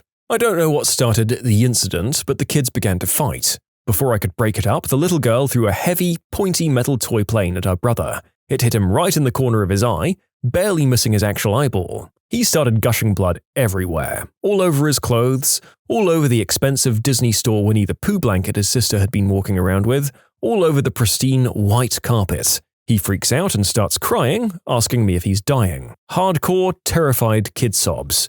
I rush into action and usher him to the bathroom and get a cold washcloth. I had to coax his hands away from his face so I could see what I was dealing with, and eventually I get the blood wiped away and see it's a very small cut. I have him hold the cold washcloth to his eye and I work on calming him down. The bleeding stops, I get him into fresh PJs and send him to his bed to lie down for a few minutes since he'd worn himself out at that point. That's when I realized that I haven't seen his sister in about 10 to 15 minutes. I got sidetracked with the bleeding, panicking kid and now I have no idea where the culprit is. I ran around inside the house and checked all of the doors and locks. Still locked, so I know she's at least inside. I'm fighting back tears and running around the house shouting her name, trying to find her. I go back to her brother's room deciding that I need to get his help, and that's when I hear it. Little sniffles and quiet hiccups from behind his bedroom door. She was a small child and had hidden behind the door fearing that she was in trouble and that I was going to whack her. I didn't, of course. So now I'm comforting her but also telling her that hurting her brother and hiding from me isn't okay. I'm completely drained and wigged out at this point, so I have the kids go to the living room with me and sit them at opposite ends of the couch. I put on a kids' film and get to work cleaning up the blood from the carpet and floor. Then I sit at the kitchen table, open concept so I can see them, and quietly try to calm myself down so I don't throw up all over myself. I'm really proud I got the bloodstains out of the carpet though. I had a 5-year-old pull out a pocket knife on me and demand I give him my Pokemon cards. Aha! That child attended the video game school of how to get what you want, I guess. Classic Elder Scrolls protagonist material right there. Also, I'm curious as to whether the knife was the property of that kid or not. I had a kid go to the bathroom, go number 2, run out with no pants, no wiping, grab my house key and throw it in said mess. When I fished it out, he sat on the couch rubbing his butt. I used every kind of soap on that key. When his parents got back, I waited to get paid. Then I explained things, pointing to the spot on the couch, and I left. I had a kid who was literally the embodiment of Cartman from South Park. He fried his pet rat and tried to eat it. I wasn't there when it happened, but when his parents told me, I made sure to never see that devil again. I was 14 years old and my mum's friend calls with an emergency. Her normal babysitter backed out on her last minute, so she asked if I could sit her 8-year-old son, who's quite far along the spectrum, for a few hours. Sure, I say, why not? So I get to the house and the kid wants to watch some cartoons. So we watch cartoons. Then he gets bored and wants to play hide and seek. I tell him to go hide and I'll come look for him soon. I continue to watch cartoons for 10 more minutes before I realize I should probably be looking for him. Now, I was on the bottom level, and they had one of those split-level houses where you walk in the front door and you can either go upstairs or downstairs. So I start walking up the stairs yelling, "Gregory, where are you?" You know, the usual. So I get to the foyer landing in the middle, and this kid slides out from the hallway to the top of the stairs, Tom Cruise risky business style, except he's completely in the buck, and he screams, "You scared my pants off!" Now, this kid is fairly large, weight and height-wise. This was also the first male member I'd ever seen. I was immediately scarred for life, called my mum, explained the situation, and that I wasn't fit to babysit anymore. She came and took over, and I walked home and sat in silence for a while. I have never babysat again since then. When did you verbally destroy someone you didn't know for their horrible behavior? So I went to Subway yesterday to get one of those delicious $5 footlongs. Upon arrival, I saw 3 girls, probably all about 17 or 18. The first 2 order, and the server asks the last girl what toppings she wants. She's on her phone, so she doesn't answer. The server asks her again, not being impatient or rude, just asks. And the girl snapped, "Can't you see I'm on the phone here? God, you're so rude. Just wait till I'm done." I was so offended and embarrassed for her server, so I couldn't help but say something to her. That was extremely rude. You came here to get a sub, don't yell at her for providing the service you asked for. Just get off your phone, order your toppings, and stop acting like a child. She looked at me with contempt and anger, but I think I intimidated her, so she didn't say anything back to me. The server looked at me, smiled, and mouthed the words, "Thank you." One of my customers where I used to work, this guy was being absurdly rude to me and my coworker. I'd already told him quite clearly that there was a line and he'd be waiting in it in the order he came in. This was a high-end store at Christmas time, so the sense of entitlement is a little bit too common. He called my manager an idiot after having to re-ring something. Another customer behind him, and half his size, taps him on the shoulder and says loudly, "Would you mind shutting the frick up and letting these people do their jobs? You're seriously teeing us all off." The bigger guy threatens him and the smaller guy goes, "If you were as tough as you like to think you are, you wouldn't have to be such a prick. Just shut the frick up." I magically found a 50% off coupon for my new favorite person. My buddy and I were at a movie, and these guys who were just talking about how they'd got out of basic training were bashing the movie and laughing, making rude comments, stuff like that. Well, my buddy tells them to pipe the frick down, and they flip him off, but they do quiet down. After the movie, we're at the front of the pack, right behind the 6 or 7 guys who were being rude, and my buddy says, "That was really rude to everyone, how are you behaving?" And one of them, the loudest, whips out his military ID and says, "Yeah, well, I'm a fricking Marine and I fight for your freedoms, idiot." My buddy, who just happens to be an officer, whips out his ID and says, "And I'm a Marine officer, and just because you have the honor of wearing a uniform, it doesn't give you the right to be a crap-spewing child." Then he made them stand at attention right at the door of the movie theater and apologized to every patron exiting. My money is on those idiots never actually seeing any action and yet busting their entitlement out on everyone they see anyway. Some people really do just sign up for the credit and status rather than out of a drive to do anything good.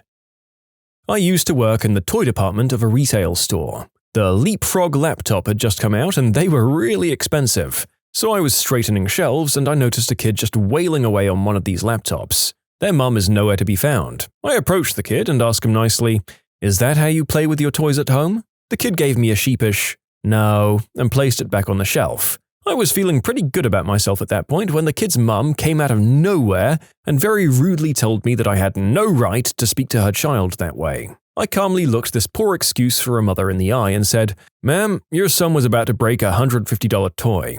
Our store has a you break it, you buy it policy. If you would like me to give it back to him so he can continue hitting it, I'd be happy to ring you up at my register for the damages." She then proceeded to give me an eat crap and die look, grabbed her son, and stalked off.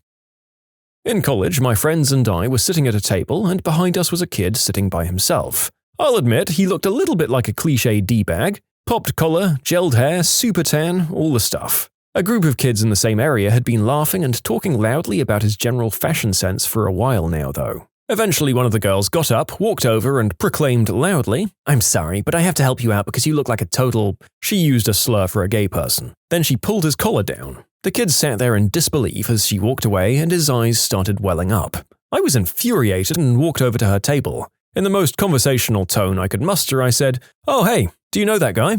She said she didn't, and then the scolding began. "So you just thought it would be appropriate to demean a complete stranger in public to look like a frickin' cool kid in front of all of your friends. I hope you feel better and that you all got a good laugh at his expense. Maybe next time you can pause to reflect before you're a total butthole." I then walked over to the table and invited the kid to sit with me and my friends. Turns out he was gay, had just transferred to the college, and didn't know anyone. I used to work at McDonald's when I was in high school, so I sympathize with other teenage fast food workers. A while ago, I was in the local McDonald's where I used to work, and it was apparent that it was the cashier's first day working there, but he seemed to be doing okay. He entered something wrong, though, and asked his manager to fix it, and the manager came over and started tearing into him in front of all the customers, calling him a fricking idiot and an inbred monkey, and so on and so forth. After I received my order at the counter, I asked the manager to come over and told him, "Please do not talk to that cashier that way ever again. Just because you're a day shift manager at a McDonald's, it doesn't make you a superior human being, and it gives you no right to treat others, especially your employees, like dirt." After I sat down, the other manager came over and brought me some apple pies and thanked me for standing up to that guy. Apparently he acted that way towards everyone. Back in college, there was a mentally challenged guy who worked in the dorm dining hall. He obviously had some problems, but was with it enough to hold down the job, remember certain students, carry on conversations, stuff like that. One day, I was behind some girls in line who were standing right in front of him, talking about how they didn't like being served by a, quote, retard, and so on and so forth. I said, "He has ears and he can hear you. He's a person just like the rest of us and you shouldn't treat people like that." They called me the B word and walked away. I'm a student in a culinary arts program. We rotate through stations and run a full operation-sized cafeteria on the university campus. One of the stations, desserts, requires that you serve and plate in front of the customer. I was helping this one woman, and another guy who comes in every day and is the worst customer I've ever dealt with, budged in front of her and reached for the dessert that I was still plating. The customer says loudly, "Excuse me, that's mine. She's not done and you can wait and not be so rude. You're unbelievable." He walked away with an unhappy, childish look on his face. She looked at me and said, "Sorry, I can't stand rude people." I couldn't have been more grateful. In short, had a customer stand up for me against a really rude regular. I'm a pretty mellow guy who travels for a living. I don't really let the small things get to me. A couple of years ago, I was on a flight that was already running 30 minutes late. I was really thinking to myself that the connection was going to be tight, most likely involving running or a brisk walk for a mile or so through ATL. I was one of the last to board the plane, and I had to check my bag since there was no more room. The 4 or 5 people behind did the same thing. What are you going to do? Well, I worked my way down the aisle, and there was a guy there asking people to shift their bags or move stuff that definitely wasn't moving. He was trying to get his oversized bag to fit, and there was just no place for it. He called for the flight attendant, who walked up and says, "Sir, we're out of room. We'll have to check your bag." Well, that was it for him. He went off on her, started yelling, "This airline sucks. I'm a million-mile member. I want your employee number and name," so on and so forth. At that point, I pretty much mentally snapped.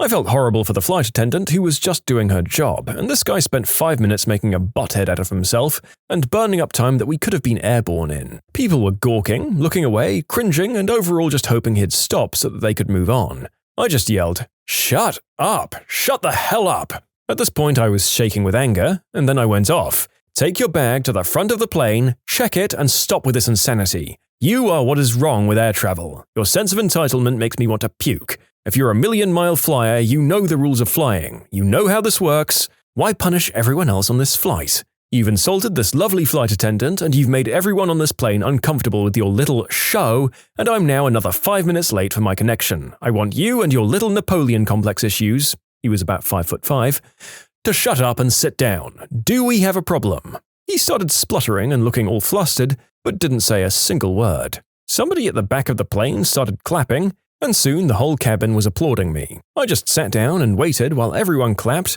and this guy took a long walk of shame to the front of the plane and back. The flight attendant thanked me, and so did everyone else. I didn't mean to do it, but I just can't stand people like that. The best part was I had free drinks for the flight. The flight attendant gave me a stack of free drink cards for my next couple of flights, and one of the passengers gave me a voucher for free Wi-Fi that he'd won. It was very satisfying.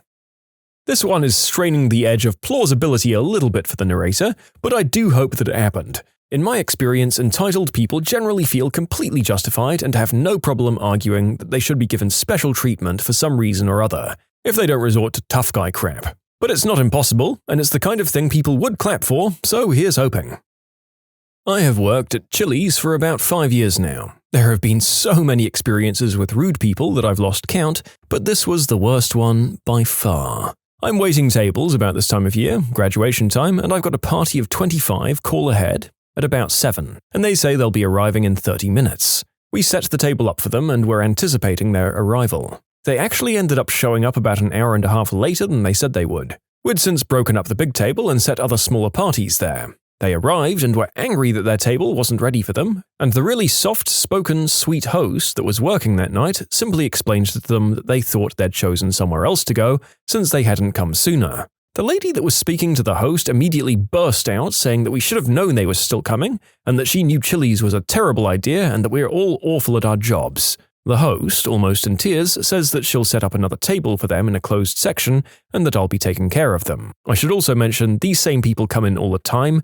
They're rude to everyone and never tip and always complain so that they can get free food. When I wait on large parties by myself, I always start everyone out with a water just because it takes a little bit to get everyone's drink order and get it out to them, and I figure it's better at least to have some water available while you're waiting. As soon as we get them settled in, several of them start complaining that they don't want water, and I was rude to not offer them a different option. I simply explained to them that I'll be bringing them whatever they'd like and that the water was just to hold them for the time being. They proceed to tell me that I'm an idiot and tell me to get this mess out of my face, referring to the water. Most of them start ordering strawberry lemonade. I make all of the drinks and bring them out to them. People then start to complain that this is really nasty. They tell me it doesn't taste anything like it did last time, and I tell them that we make it by measurement every time. But I'd be glad to make a new batch for them. I go and pour out what we had and make another batch of the strawberry lemonade and take it out to them again. And they again complain that it's nasty. I offer to get them something else and they just say, "We want a waiter that isn't an idiot and knows how to make strawberry lemonade." I go get the manager to explain that we make it the same way every time, and they roll their eyes and tell the manager that I was being rude to them. Fast forward to when they're eating their meal, they start being really rude to me again. They started pouring their drinks out on the floor on purpose, throwing food, and insulting me right in front of my face. I had a couple of other tables that complained that this huge party is being extremely loud, which they were. I went over and asked if they minded being a little quieter, as it was disturbing the other tables in the restaurant. One kid then yells, "Oh, you think I'm too loud, punk?" And they all start being even louder than before, and some tables got up and left. That was the final straw. I yelled over them and told them they're no longer welcome at our restaurant. That shut them up. One kid told me that I couldn't do that, and I said, "When you start causing our other good-paying customers to leave, I can do what I want. Now get out." They had the nerve to ask for boxes for their food, which they hadn't touched because they were too busy being loud. I told them that I could care less if they wanted their food and that they needed to leave.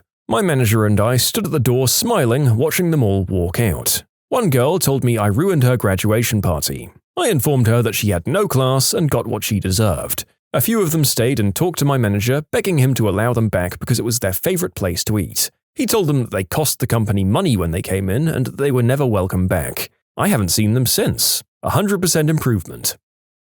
You can submit your own stories to be featured here on the channel. The story submission link is in the description below. And if you want to listen to some vibey music in the background, check out easymode, also linked below, and subscribe. My dad was driving around with his terminally ill friend. They needed to go to a pharmacy, and seeing as how my dad's friend gets short of breath easily, they were hoping for a handicap spot. Unfortunately, none were vacant, so they had to park farther away. A squat, muscular man comes walking out of the pharmacy and starts to open the door of his Ford F-150 parked in a handicap spot that he clearly didn't need to be in, nor did he have a sticker. My friend's dad called out to him as he was getting in, "Excuse me? Yeah? Is your handicap physical or mental?" The guy's face went white as a ghost, and he quickly got into his truck and pulled away.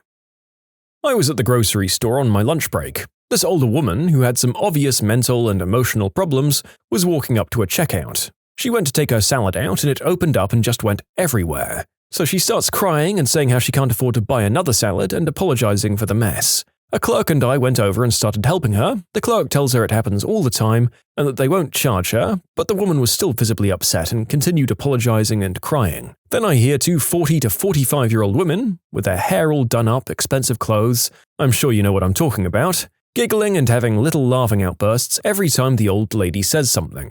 I was appalled, but whatever. To my amazement, they start openly mocking her loud enough that we could all hear and flat out laughing at her. At this point, I stood up, grabbed my basket, walked over near them and quietly said, "Come on, quit it." They both stop laughing and get beet red with anger. One of them then says, "Excuse me, who the frick are you?" I calmly replied, "It takes a lot of time for me to get mad. She's obviously upset, she can hear you over here, and it's embarrassing for you and her." That's when they both lose it, saying, "Who the frick are you? Who the frick do you think you are? Don't ever talk to me like that," etc. To which I replied, "Listen, I know you're both really unhappy because you married a man for money and now he's cheating on you with much younger women, and your kids probably don't respect or like you because you're obviously crappy people, but you don't have to be mean to strangers. If you want to laugh, whatever, but don't start mocking people. Try to contain yourselves and act like the adults you've never had to become." They were shocked. It was really funny. They said, "We're not paying for this," and just walked out, leaving their food behind. Then the checkout clerk just started laughing, and the guy behind me went, "Frick yeah." I kinda think I did a bit of an overkill, but I was really shocked at how mean they were being. This one I find easier to believe because these people actually refused to believe they were wrong or to learn anything. And yes, it was a bit of an overkill, but honestly, if you're going to laugh openly at a struggling person that way, then you deserve anything that's coming to you. Went to see the Wolverine movie in a really big theater. About halfway up the row of seats, it had an aisle that cut across horizontally from one side of the theater to the other. Some butthead father was there with a toddler, and he let that kid run back and forth across the aisle, squealing the whole time. I put up with it for about 30 minutes, and then finally went down to the father and said, "Do you realize the entire theater can hear your child and that it's ruining the movie for the rest of us? Please make him be quiet." The father stared at me in complete shock, as if the concept had never crossed his mind. He left immediately with his kid. Several people around me said thank you as I sat down. One time I was at a show in Philly. It was in between bands, and everyone was milling around outside the venue. As I was standing talking to some friends, I noticed 5 or 6 wannabe hardcore kids harassing this homeless guy. They were kind of pushing him around, forcing him to take pictures with them and talking down to him. Eventually, the guy slumps down on a wall, pulling his knees up and starts crying as these guys are degrading him more and more. One of them shoves his camera phone in the guy's face, saying he's going to make him famous on YouTube. At this point, I've seen and heard enough and I just lose it. I don't remember exactly what I said, but I remember flipping on these guys for about 5 minutes, along the lines of how that guy has nothing and you have everything compared to him, yet you're worthless. how disgusting what they were doing was, how sad and pathetic they were. I didn't care that it was 5 or 6 guys who could probably together beat my face in. I knew there was no threat towards the end of my tirade when they were all staring at the ground, red in the face, clearly ashamed of what they did. As my verbal berating ended, I was greeted to applause from everywhere. I helped the old guy up and took him to Wawa and bought him some dinner. He was weeping on the way there, thanking me, saying he'd never had anyone stick up for him his entire life, and how I came out of nowhere to help him. It felt good, man. I was helping my grandparents run errands one day, and while my grandfather, who was injured during test fire in France during the war, he had stood up to get out of the store mechanized wheelchair so that he could use the ATM, some 19-year-old thug walked up and sat down in it. I gave him 3 polite versions of, "He's using that," before he responded, "Chill out, I'll get up in a minute." I started to explain that I wanted the chair available in case he lost his balance or anything, then thought better of it, instead staring homeboy in the eyes with a deadpan, "Get up, mother fricker." To which the guy responded with a, "Who do you think you're talking to?" I told him, "I'm talking to you, mother fricker, get up now." He responded with, "Who you talking to?" again. Note that if the person isn't scared of you the first time you say it, it's just going to make you look dumb. At this point, he still hadn't gotten up, so I rushed the cart, fully intending to flip it over, and when homie saw that I was serious, he jumped up and started muttering about how I'd better hope he never saw me again. As a side note, my grandfather was 91 and looks just like Jimmy Carter, except maybe a little more unassuming, and I don't think I've ever seen him prouder than he was at that moment. In college, for a Spanish class I was taking, I had the opportunity to see a foreign film for extra credit. I had to take notes during the film, so I could write a brief summary of the movie to turn into my Spanish professor. The movie was playing in one of our big lecture halls by the Foreign Film Club at my school, so there were a lot of students there watching. I get to my seat, settle in, and start watching the movie. About 10 minutes in, 2 girls enter the hall and proceed to make a lot of noise like nothing is going on at all. They take their seats in my same row, but on the other side of the aisle. They continue talking for the next 10 to 15 minutes loudly while the movie is playing, not giving any Fs.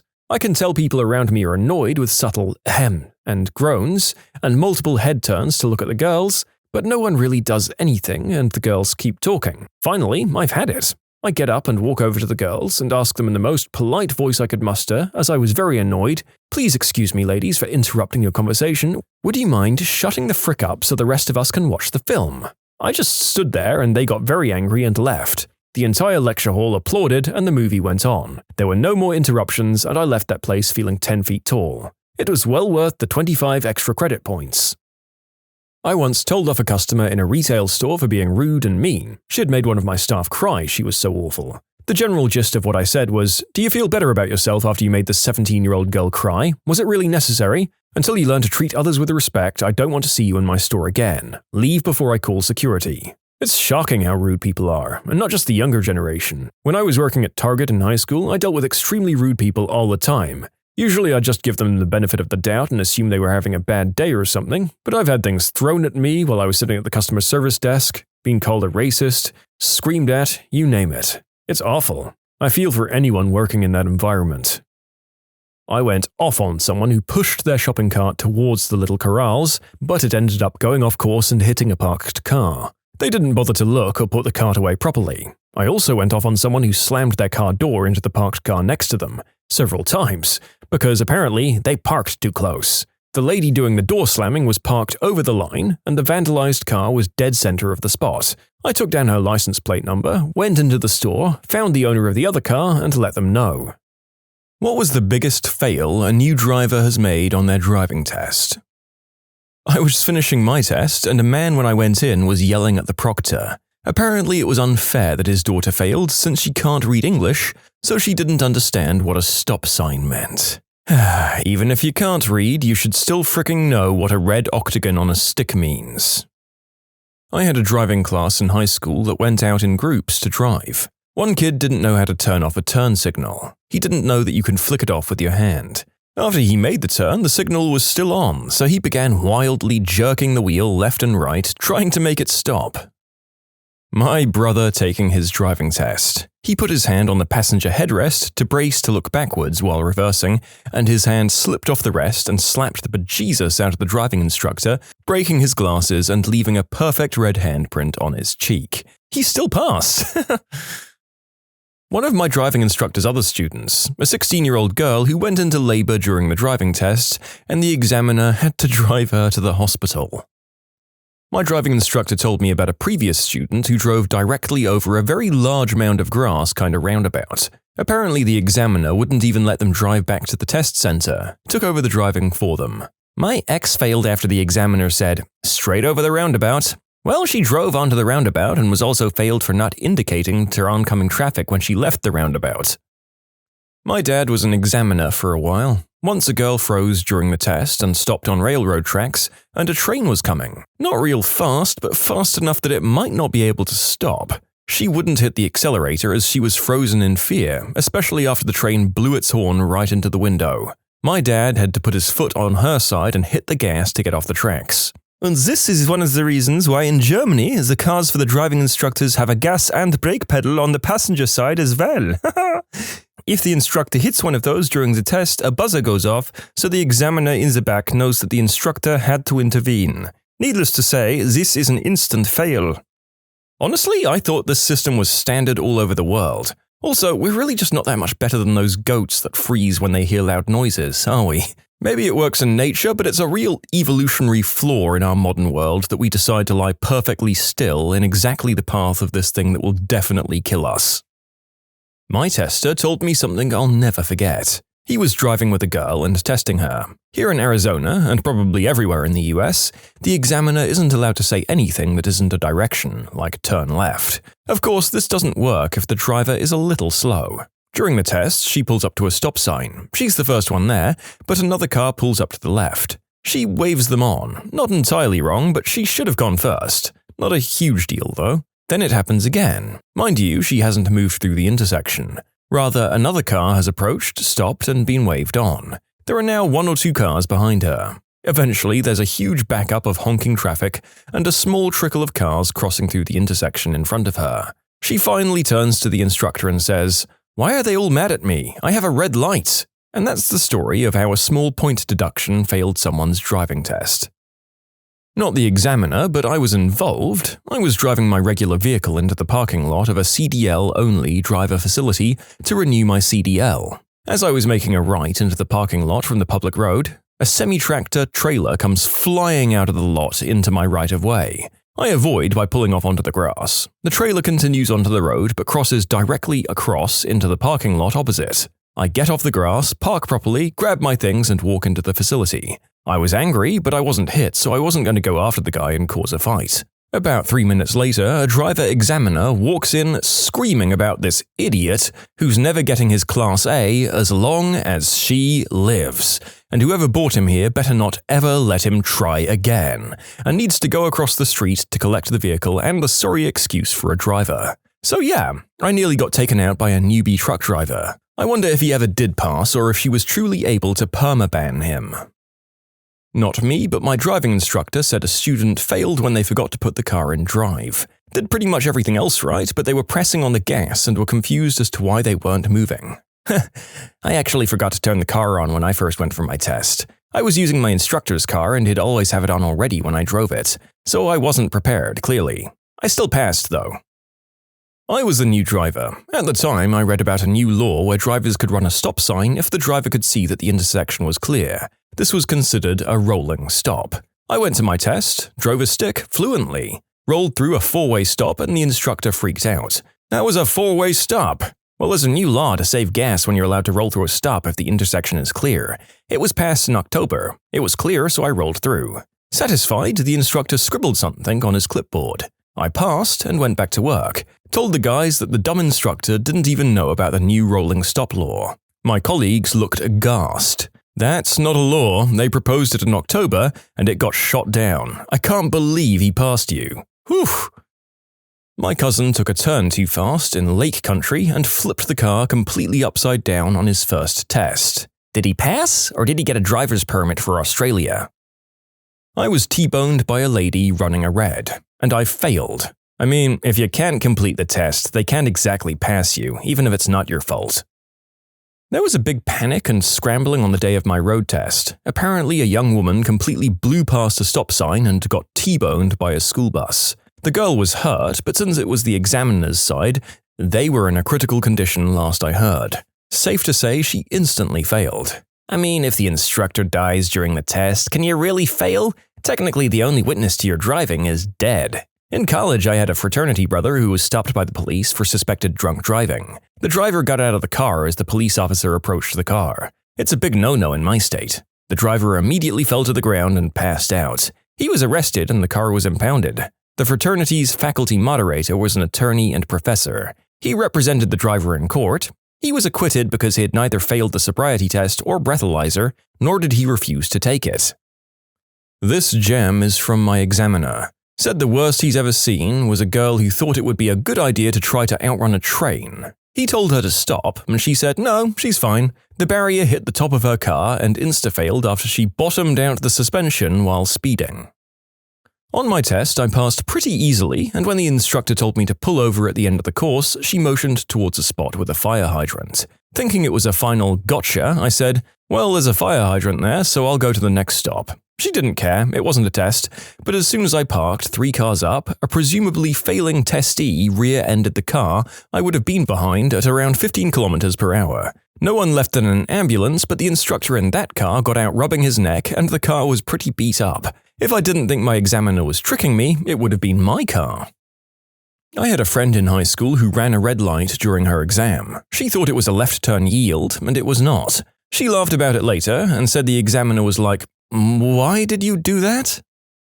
In excess of 25 years ago, the IDOWorkHereLady office car park in Albury, New South Wales was where you started your test. There was a stop sign and a solid white line at the exit from the car park. Australian rules make this a compulsory stop. Neophytes would roll through it and thus fail before the front wheels even hit the road. Does an examiner mistake count? Local story, the examiners used to tap the pens on the dashboard to signify when it was time for the emergency stop part of the test. This practice was stopped when, apparently, an examiner absent-mindedly tapped his pen on his clipboard towards the end of one unfortunate soul's test, who misinterpreted this as another emergency stop command. The pen went through the examiner's eye. Where I live, a student drove into the river with her instructor, and both women died. I still don't understand how this could have happened. Well, did she pass? Well, yes and no. Well, the narrator's going to hell for laughing at that last bit, but I'd wager that a few of you others are as well, so I guess I'll see you there. I was at the DMV a few days ago when I overheard a girl crying her eyes out. Apparently there was a pothole in the middle of the road and the examiner told her to go around it using the bike lane since there was no middle lane. She proceeded to do so, but drove the rest of the driving test in the bike lane. She was telling her parents it wasn't even her fault because the lady told her to drive in the bike lane. My cousin finished his driving test by driving into the side of the DMV itself, leaving a large hole in the wall. He asked his instructor if he would have passed if he didn't hit the wall, and the instructor just shook his head and failed him. I passed the first time, 100%, although when driving back into the car park of the transport department, I pulled in a little wonkily, so I said, "Oh, I'll fix that for you," reversed back to straighten up, and another car had started to pull out directly behind me, not noticing me, I guess. They were about to hit my car, so I stressed out and put the car into drive to move forward quickly. A little too quickly. I launched my car over the car space barrier thing. I wanted to cry then and there, and he just said, "Okay, I'll meet you inside." I parked the car and sat there for a good minute, knowing that must have made me fail. As I walked inside, I saw all of the instructors standing together with him, and they were all laughing at me. I passed, though, so I was happy to laugh along, whilst dying inside. Now I have a real fear of hitting those mini concrete barriers when I park. I almost hit a woman with a stroller during my test. There was a shadow from a building covering her and the stroller, and sunlight everywhere else. The examiner was surprised and didn't see her herself, so I passed. Don't ask me how, but my friend drove up an exit ramp. You can submit your own stories to be featured here on the channel. The story submission link is in the description below. And if you want to listen to some vibey music in the background, check out easymode, also linked below, and subscribe. My brother looped his bike on his motorcycle test. He got nervous and gave it way too much throttle and dumped the clutch at the same time. The bike just started rotating out from under him. I'm not an examiner, but damn, it was funny to watch. I passed my third time. I have no idea how good I did though. The Korean woman who tested me looked pretty tired, put her sunglasses down, told me about 2 instructions, and then promptly began to doze off during the test. At one point she said, "You know where to go." Entirely skipped the freeway portion of my test. I remember pulling in and I said, "Okay, we're here," and she softly muttered, "Thank God." 100% pass, no mistakes. I guarantee she didn't see a single second of my driving. One of my friends made a pretty brutal mistake. We live in Wisconsin and she took the test on a day where there was a bit of snow. Started the road portion of the test, pulling up to a red light with a pedestrian crossing in the crosswalk. My friend started braking way too late. When she hit the brakes, the wheels just locked up and she slid into the pedestrian, knocking them up onto her hood and breaking the pedestrian's leg. She failed 4 times more after that, but now just uses the road like everyone else. I refused to ever ride in her car. Not awful, but I was definitely embarrassed the whole time. I was nervous on my first test, and when they said, "Start the car and pull onto the road," I turned on the car, then accidentally turned on the windshield wiper fluid and the wipers on full speed and struggled to turn it off. They laughed it off, but I ended up failing anyway. The worst mistake was an examiner giving me a license. I passed with literally the lowest grade. He said he was legally obligated to pass me, but that I shouldn't drive, and he was right. Toward the end of the semester during driver's ed, we were allowed to take the official driving test with our high school instructor, and generally did so in pairs. I went out for my test along with a classmate. I went first and passed my test just fine. My classmate got in the driver's seat, didn't disengage the parking brake, and backed out of the angled parking space the wrong way. This meant immediate failure, and my instructor literally ripped her paper test form thing in half. Felt bad, but it was pretty hilarious.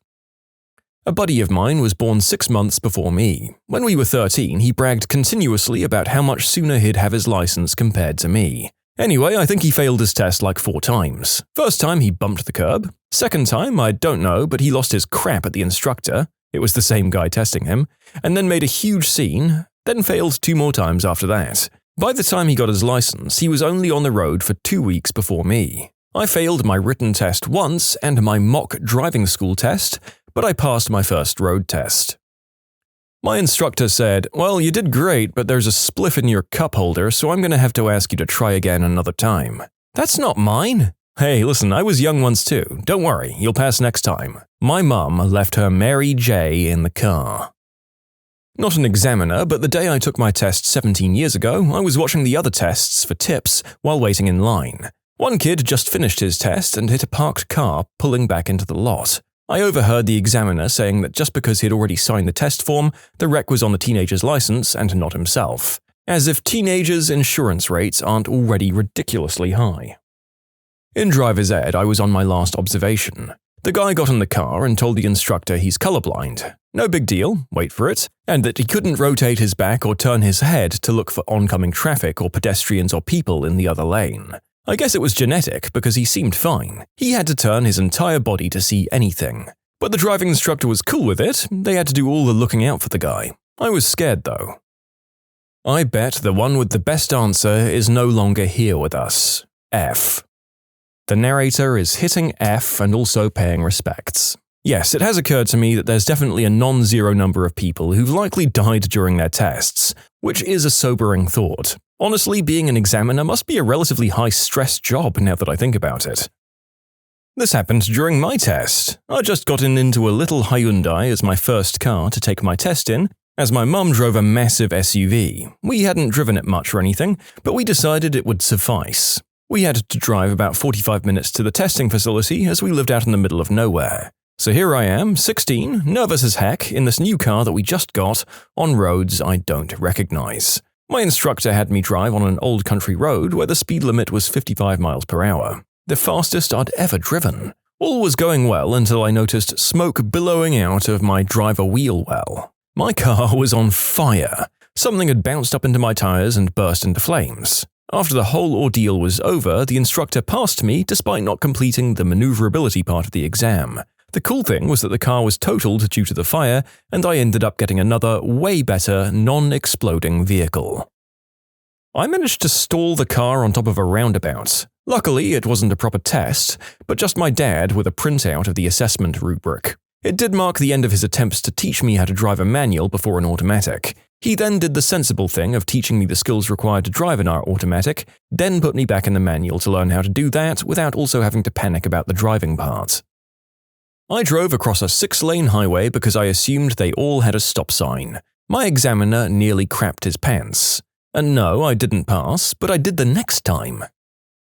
My examiner told the story which I haven't forgotten. I'd gotten docked points for not slowing down enough through an uncontrolled intersection. Fair enough. A couple of months prior, a girl had done that and got T-boned by a pickup truck. Yikes. It's funny how those things make an impression on you. My examiner told me my shoulder check when turning right from a stop was barely adequate and that I slowed down too much when about to exit the highway. I thought I was going to fail, but I didn't. And I've made very careful shoulder checks and been aware of traffic behind me when exiting to this day.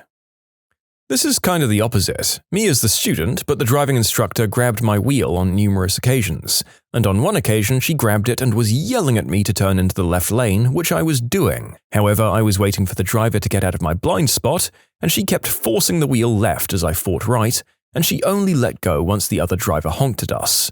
Is a driving instructor ever allowed to grab the wheel? I don't understand. The first time I took my test, we started out with maneuvers. For the life of me, probably due to nerves, I couldn't do a reverse bay park right. After about 4 minutes of watching me struggle, the instructor just said, "Let's leave it, huh?" I did the rest of the test anyway for practice, and apparently I would have passed on that, but I failed before I even left the car park of the test center. Oh, mine was a doozy. Got in, put it in reverse, and backed directly into a truck. No damage, still failed though. My ex-girlfriend was taking the test and was asked to demonstrate hand signals. Used left arm to show left turn, right turn, stop. Examiner then asked her to put the window down and demonstrate again without cramming her arm into the window. We have 3 levels of driving tests in my area, 2 tests in vehicle. My first driving test in a vehicle, I saw one person testing being crashed into by another person being tested. For my second in-vehicle test, the person returning when I arrived was followed by a police car.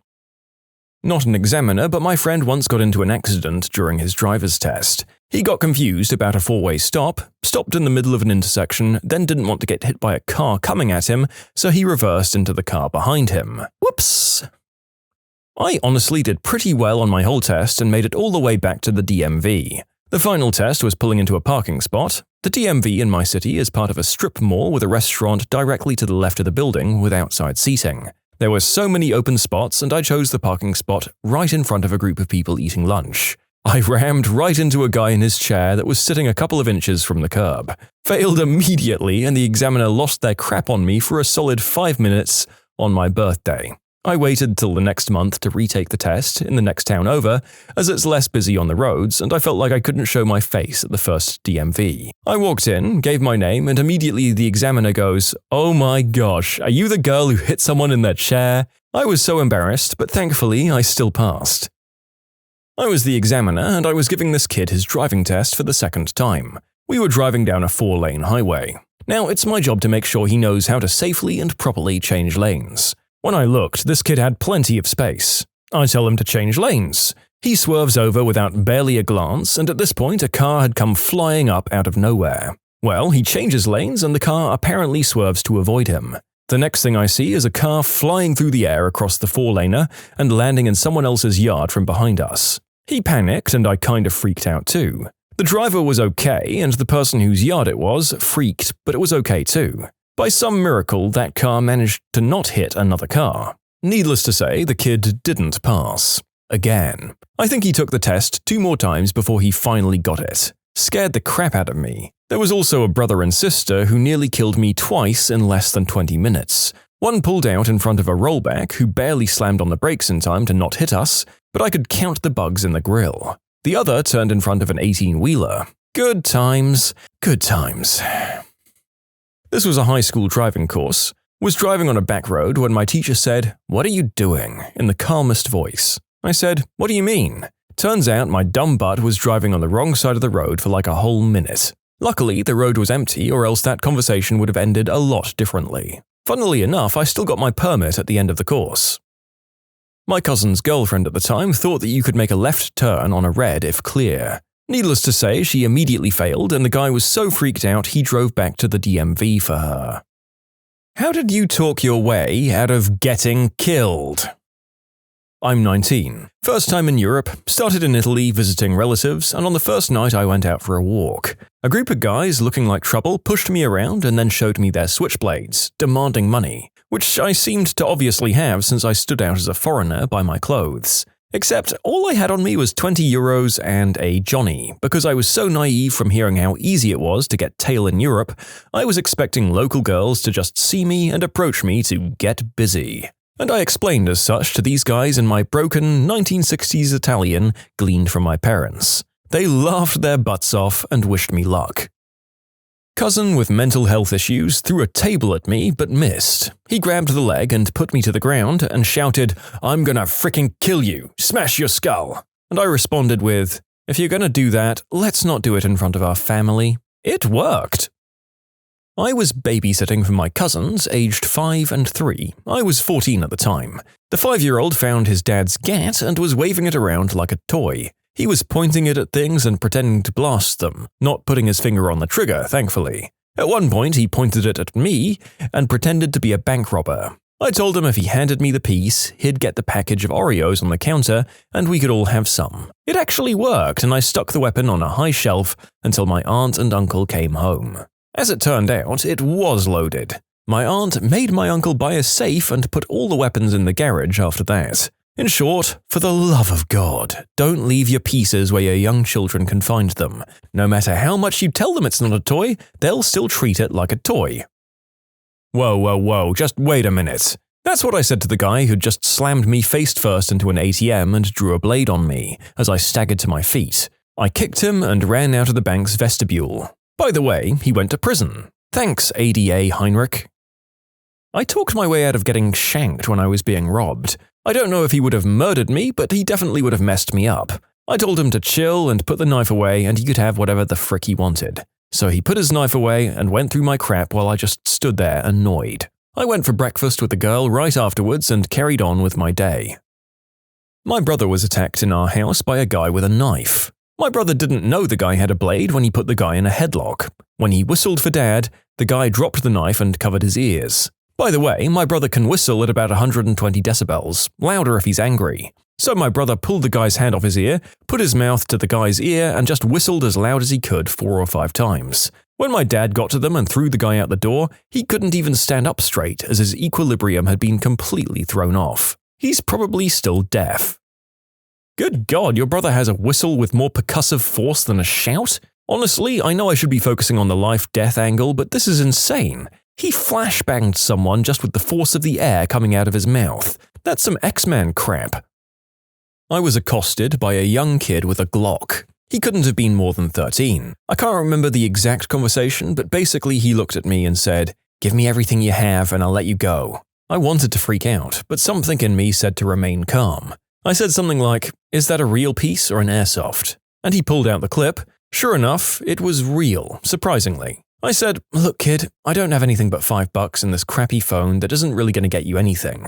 Is this really worth life in prison if you shoot me?" He looked at me, looked at his weapon, started crying, turned around and walked away. I did call the police and alert them that there was a kid walking around 14th Street brandishing a weapon, but by the time they got to where I was, the kid was long gone. I told the cops what direction he'd gone in and what he looked like and all that stuff, but I'm not sure if anything came of it. I'm not entirely sure how close I was to being murdered. This took place back when I worked the register at McDonald's. I was around 10, we weren't 24-hour and we'd be closing soon. In walks a guy that's drunk off his butt. He comes up to the counter and starts chatting with me about nothing in particular, mostly nonsense I can't remember. But I started to get the impression he wasn't just drunk. I was doing my best to just humor him, waiting for him to leave, when out of nowhere he says, "If I was gonna kill everyone in here, I'd kill you first, because you look like you'd know what to do." A bit of a morbid joke, I thought, and I said, thanks? At this point, he pulled out a piece from his waistband and pointed it at me. It wasn't like a full-on point, more like he was limply holding the weapon in my general direction. I didn't know what to do and only hoped to God he was still joking. He then said, "Bang," and tucked the gun back into his waistband. I think he just wanted to let me know he could kill me if he wanted to. He left shortly after that. I informed my manager and was later told that that man was both a regular and longtime friend of his, and he tried to downplay what had happened. I left that job shortly after for school. When I was 22, I had a 9mm put in my face because I was drunk and probably hit on this guy's girlfriend. I apologized and told him he was a lucky guy. I don't know how that worked. It was my sister's 21st birthday, and the whole family and a couple of my sister's friends decided to let's all go out to a bar. We went 3 cars deep to this small bar. Night starts off fine, everyone's dancing and drinking, then this group of 15 people came in, and as soon as they walk in, they started bumping into people, leering at these girls and challenging their boyfriends to do something. I tell my girl we gotta watch out for these buttholes, so we stay clear of them until the end of the night. Me and my girl kept to ourselves, just watching everyone, and we see these jerks surrounding my sister's friend, so I go and pull him away from the situation and ask what happened. He just complimented the guys on their hats because we're 49ers fans. So the guys leave. We head out about 20 minutes later, I grab my sister and her 2 friends and we head to the car. As we're walking to the car, I see 3 guys from this same group walk towards my car from the other side of the parking lot. I tell everyone to get in the car, and my girl is forcing my sisters and her friends inside while I approach these guys. I say, "What's good?" They answer, "What's up, homie? You guys got a problem?" "No, whatever happened inside, just leave it inside. It's my sister's birthday. We're not trying to have any crap go down. We good?" I should have known some crap was about to go down. One of them was holding his shirt over his face, and the other had his hat down real low and was holding his waist. But the main guy looks at them and said, "Yeah, we're good." And I shake his hand and then the other guy's hand, but then the guy with his hat real low won't shake my hand and won't take his hand off his waist, so I say, "Your boy says we're cool. We don't want no problems." At this moment, my uncle and my best friend come around the corner and start yelling, "Yo, hey!" And that's when it happened. All 3 guys pulled out gats and started shooting in the air and then shot towards my uncle and best friend. Everyone starts screaming, but I didn't flinch. It was really weird. I just looked around and one of the guys says, "What about him?" and looks right at me and just says, "Ah, frick it." And they just ran back to their cars. I walk to my car and drive down to where my uncle and friend were, stop the car and just hear my mum and aunt screaming that my uncle's been shot. The cops came. I spent the next 2 hours talking to them about what had happened, what they looked like, stuff like that. Found out why they approached us later that night. Apparently, while my sisters, uncles, and friends were outside smoking, these guys came outside to smoke, and while smoking, said some racist crap to our friends, and they ended up pushing and shoving, and my sister decked one of them. They found the guys later, and we testified against them. They're each serving between 15 to 20 years. My uncle was really lucky they shot him in the back, and they missed all of his organs. I found out later, before they left the bar, they were in the bathroom snorting crystal, and that they were planning on just walking up to the car and unloading their weapons. I almost got knifed in the Dominican Republic by these 2 kids in this tiny town by AmITheA. They saw me walking around at night and came to my hotel with knives. I was out on the balcony in front of my room, and they came up to me not saying a word but brandishing a large enough knife. So I put my hands up and real cool-like reached into my pocket and handed them like 200 in the local currency, and they ran off. The kicker is that my wife was in an unlocked room right there with like maybe 25 grand and all of our stuff. And I made enough noise about it talking calmly, but loudly enough that I heard the door lock, thank God. My first thought was, they want money. My second was, what if they get in that room with my wife? That second question still haunts me. Anyway, so this town is small, and I walk over to the cop station and explain what happened, and the cops are like, "Oh yeah, we probably know who it is. Come back tomorrow morning at 9 and we'll have you identify them." I came back at 9 and they had both of them in custody. Never did get my money back, but whatever. Wonder how much cash those cops got. It could be none, but this might be a weird stopgap measure to make tourists feel like justice has been served and maybe make some money on the side still. Granted, the conversation was pretty one-sided, but here we go. My wife and I were in a parking lot at a Walmart. The guy wanted the car and had a knife, but I had a 9mm. It didn't happen to me, but my dad was getting gas in a particularly sketchy part of town that he wasn't usually in. A man approached my dad as he was filling his gas tank, points a weapon at my dad and shouts, "Give me your wallet!"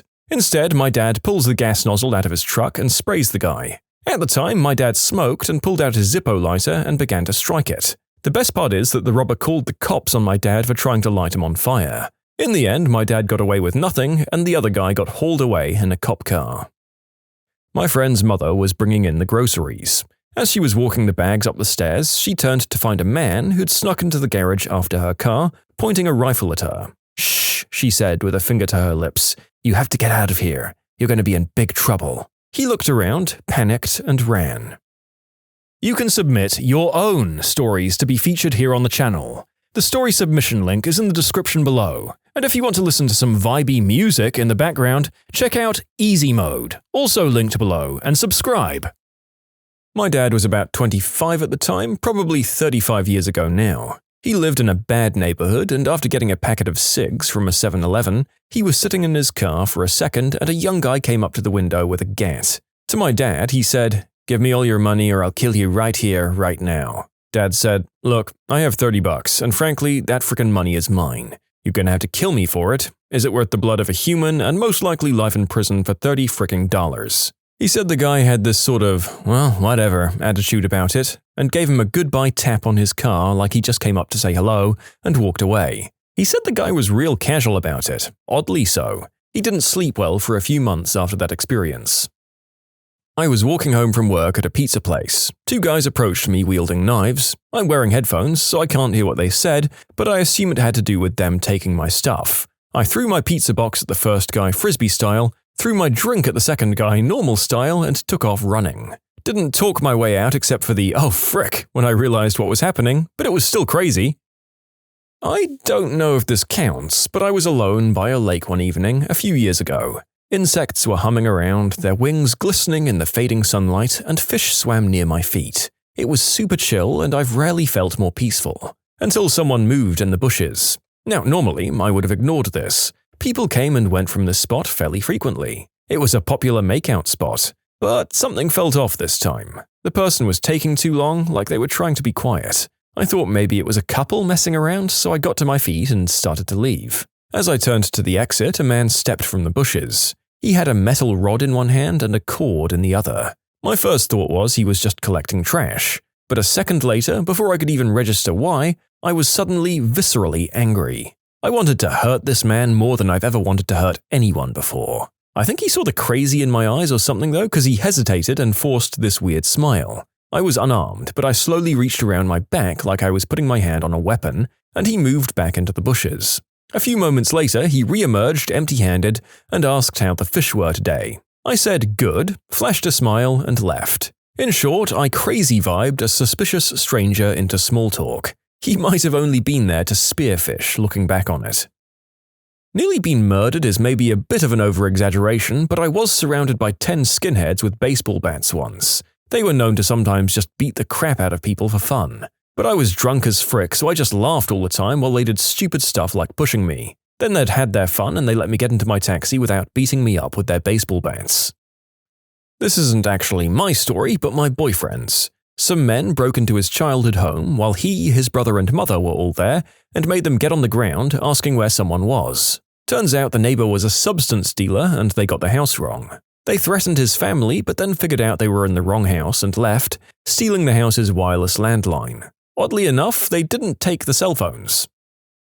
I don't know if this guy wanted to murder us, but he was definitely up to no good. My mum and I were just walking somewhere. I don't remember to where, I was much younger, but it was in the south of France somewhere. There was this guy who came around the corner and got in our way, telling us he had a shooter in his pocket, which was probably BS, and that we needed to give him everything to pass. My mum grew up in Paris and walked through shady parts when she was younger, and knows how to react, so she just straight up told him, "No thanks," and slapped his shoulder a little bit to push him out of the way, and we went by him. Yeah, in my time I've heard a few stories about people getting out of sticky situations this way, just by saying no and basically brushing them off. I've got to say, it is a play, and I don't know if I can recommend it. It probably relies a lot on how confident your assailant is, and that's a real random factor. One time, my mother was driving to Tanzania with my uncle while she was pregnant with me. It was early in the afternoon, so she was extremely shocked to find a bunch of armed robbers waiting on the side of the road, like a bunch of hyenas waiting for their prey to come to them. They started waving their weapons around, telling my uncle and mother to come out of the car. I believe that they had the intention to kill. However, this is where it gets interesting. The leader of that gang took one look at my mother's belly, saw that it had a bump, and simply let them leave. My mother tells me that when the leader saw that she was pregnant, his eyes filled with remorse. Maybe he had been a former father as well. Anyway, they took my uncle's wallet and bade us goodbye. To this day, I keep on telling my uncle that I saved his life. I am a motorcycle rider. Just over a year ago, I purchased my Senna 20S, and at the time it met all of my expectations. Great sound quality for music, clear calls, and contact with my fellow riders. Little did I know that one day it would save my life. On February 28, 2016, around 9:30 p.m., I came home from a ride. I got off my bike in the driveway where I was met by a man with a sidearm who had broken into my home. He demanded that I enter the house, and as I approached the door, threw my cell phone onto the ground. As I crossed the threshold, I was forced to the ground and my hands and feet were bound with phone cord. The intruder resumed his vicious ransacking of my house while I lay there in my helmet, wondering what was going to happen to me when he was done. Sometime later, my roommate pulled up and parked his car in the garage. The intruder ran out the front door to confront him. I heard a scuffle outside for a few minutes, after which my roommate was forced into the house, bloodied, beaten, and then bound in a separate room from myself. The destruction of the house continued once again. He discovered the safe, sidearm, and rifle cases, violently demanding the keys and combinations while kicking my roommate. He began speaking irrationally about how he was looking for kiddie smut and rifles, how someone sent him to our house months earlier and he'd been watching the house for a couple of days. He was going to hold us for about 2 days while he cleaned up his fingerprints and burned part of the house to get rid of any DNA. He'd then drive us to the middle of nowhere and leave us for dead. While he was spending time in the back room attempting to break into the safe, I was able to break one of my hands free and turn my sonar on. The moment the sonar said, "phone connected," I had a small glimmer of hope. The noise of the intruder breaking into the safe granted me an opportunity to access the voice command speed dial system on the sonar. Whispering quietly, I didn't necessarily care who it ended up calling, I just prayed for anyone to answer. My father, who's 3 hours ahead on the Eastern time zone, answered, and I repeatedly whispered, 911. 911, 911. He eventually replied back to me, 911, confirming he knew there was a problem. I then started repeatedly whispering my address, at which point the intruder came around the corner and yelled at me, "What's that noise?" I told him, "It's just the radio playing in the helmet and I can't turn it off." He proceeded to take the hammer to the side of my helmet while it was still on my head, destroying the sonar. He grabbed the remains and threw them in the toilet. He then started a fire in the fireplace to burn random items from around the house, including his own shoes, which he replaced with the shoes directly from my feet. My father eventually tried calling back, but when my cell phone rang, the intruder smashed it with the hammer and threw it on the fire as well. The police finally arrived and noticed the blood on the ground from the scuffle, and they called for backup. The intruder became nervous. He unbound me and instructed me to answer the door and send the cops away. I agreed, stood up, and approached the front door. The police were shouting, "Local police department, open the door," over and over again, and my roommate shouted back from the other room, "We're in here!" repeatedly. The intruder ran to the other room to silence him. I reached out and opened the door to 5 or 6 officers with weapons drawn. I ran out into the front yard yelling, "Hostage!" with my hands up, hoping that no one would shoot. As I was about to be restrained, behind me the intruder slammed the door. The police quickly withdrew back into the street. I was escorted by an officer as fast as possible to the street, barely able to keep my footing as we moved, dragged through the front lawn and placed on the back of a squad car. I updated them on the situation inside the house and how to distinguish between my roommate and the intruder. The local SWAT team was called in to secure the house. After another 2 hours or so, my roommate was finally able to escape his bindings and make his way out of the house, beat up but safe. The intruder ended up escaping out the back door of the house somewhere in that 2-hour window of time. The entire ordeal lasted around 6 hours. The suspect has been found in jail from unrelated charges and was linked to the case with evidence found at my house. Okay, June 2017. After a year of bullcrapping the court system with an attempt at getting off on mental disorder and the state psych hospital saying he's fit to stand trial, he was sentenced to prison for 26 years. In short, guy broke in, I was held hostage with threats to kill me, my roommate came home, and the intruder attempted to discharge a weapon, but the safety was still on. Called 911 from Bluetooth in my motorcycle helmet. The guy got away for a time.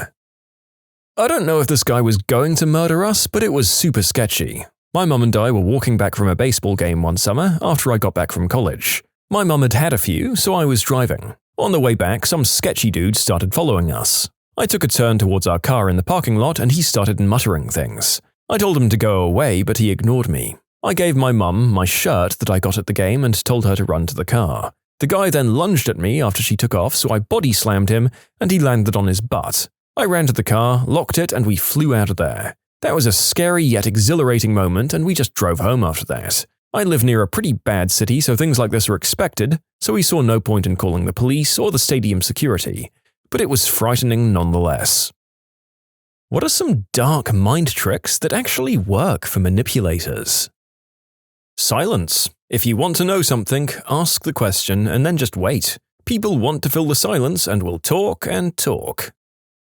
The best way to get the right answer is to propose a wrong one. They call it the Dunning-Kruger effect. If you want to be an effective liar, build a reputation for being honest. The more you're known as being reliable, the easier it is to deceive and manipulate.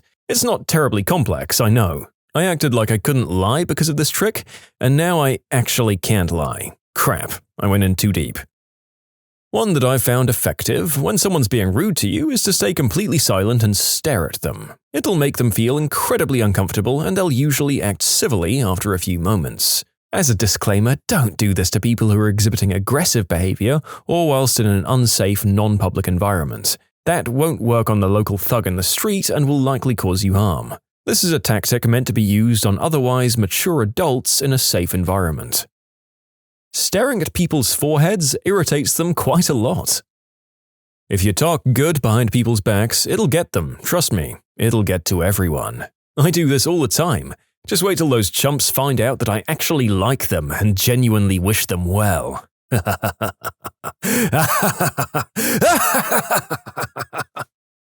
One thing that my dad does, he might be completely unaware of it, is when you give him good news, he always exaggerates it back to you, thus forcing you to downplay your own accomplishment. I honestly don't think he's consciously doing it, it drives me absolutely crazy. Like, hey, I've got amazing news, I got promoted to vice president. Wow, that's great, so senior vice president. No, just vice president. Oh, well, that's still pretty good, I guess. And now the wind is out of my sails. If you make a favor seem bigger than it is before asking it, the person on the receiving end is much more likely to help. Huh, anyone else feel like they've probably been hoodwinked by this one at least once in their life? Seriously, I might have done stuff I would never do otherwise just because I was anticipating being asked to do something much worse. You got me, guys. Change the perspective from I to we, and people will automatically align themselves with you. I'm a teacher, and this is how I get my students to go along with completing tasks that they don't necessarily find fun. For example, okay, it's home time, we need to clean up the class, or we need to complete this section of reading before we can move on to our next activity. It makes it always seem like a team effort.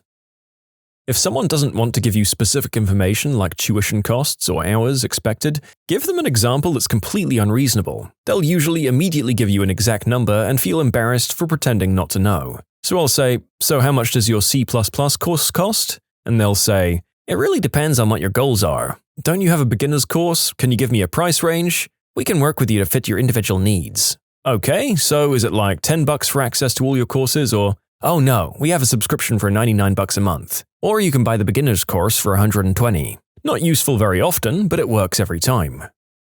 People start to believe something if they're told it over and over and over, even if it goes against everything they know. That's why the news is so important to pretty much every government on Earth. They get to decide what we hear over and over. Just putting it out there that if you familiarize yourself with a lot of the things that are said here, you can more easily guard yourself from others who can attempt to use them on you. Mirroring is incredible. If you can pull it off from a simple swinging of a chair or a gentle smile, you can actually control their presence. I did some anti-mirroring to a salesman at my door once. I leaned against my doorframe, he leaned against my porch post. As soon as he did it, I stood up straight. He stood up straight. I leaned against my doorframe again. Rinse and repeat for about a minute. He lost his train of thought, got nervous, and said he had to go. It was kind of funny. If you say something often enough, people will start to believe it after a while. And once a couple more people are saying it, it will exponentially explode through whatever population is listening. The wording of the questions often influences the answer. For example, when asked the question, how fast were the cars going when they crashed? People give, on average, an estimated speed that's faster than when the question is formulated as, at what velocity were the cars going when they collided? The first question also gives a bias in that fast implies high speed, so will likely garner an inflated figure.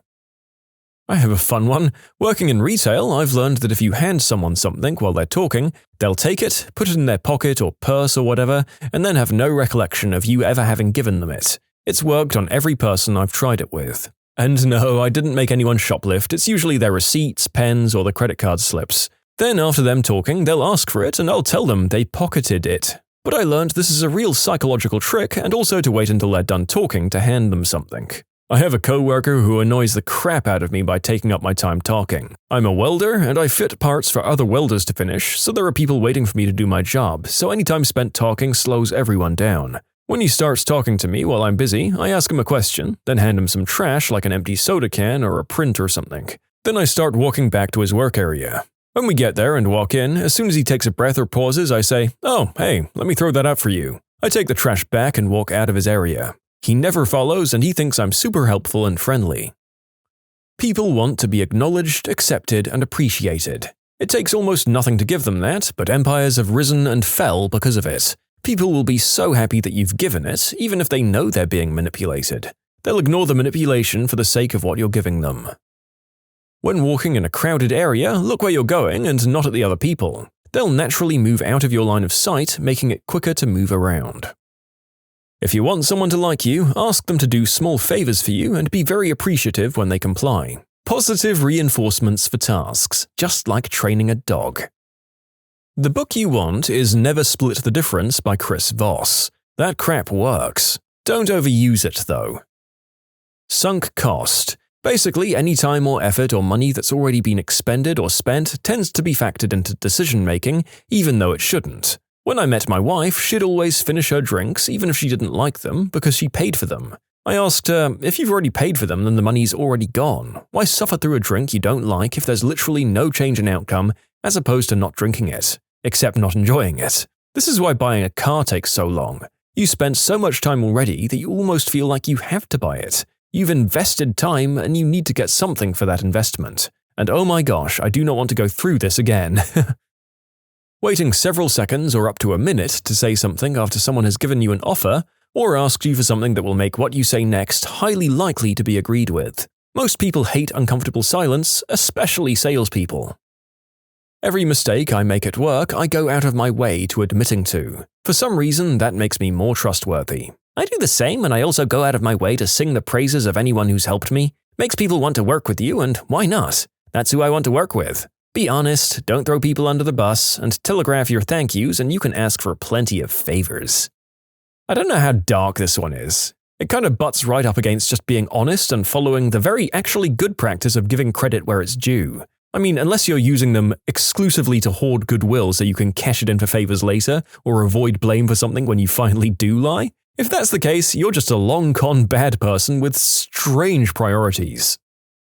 My boss likes having meetings after 5 p.m. and even though I technically can be there for it, I don't want to be. So, I tell him I have an important class I'm going to at exactly 5:45. I show up for about 5 to 10 minutes of the meeting and then I leave. He thinks I'm an amazing team player for going out of my way to hop on for just a few minutes, when in reality I have no class to attend and I hate those meetings.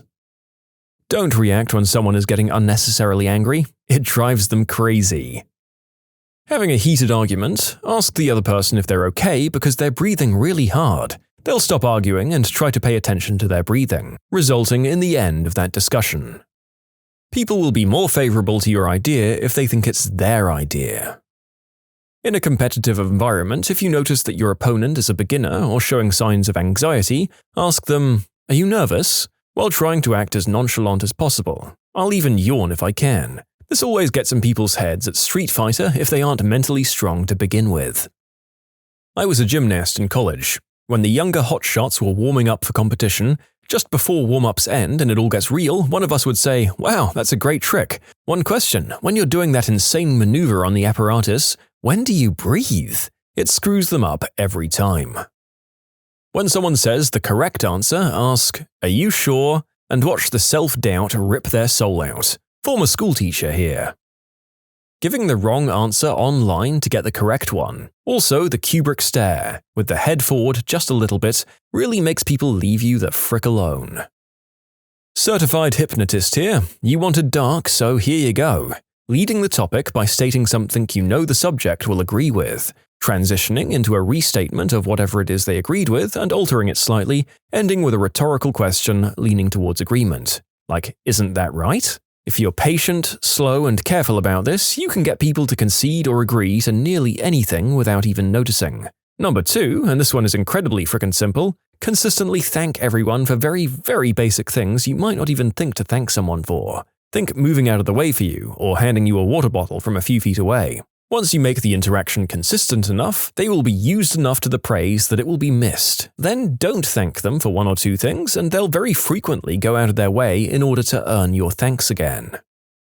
All of these answers are what are taught in sales technique seminars. The next time you get in an elevator, face towards the rear the whole ride. It freaks the other people out and it makes me laugh. It's the same principle behind stopping on the sidewalk and staring up. Sooner or later, someone else is going to stop and look to see what you're gawking at.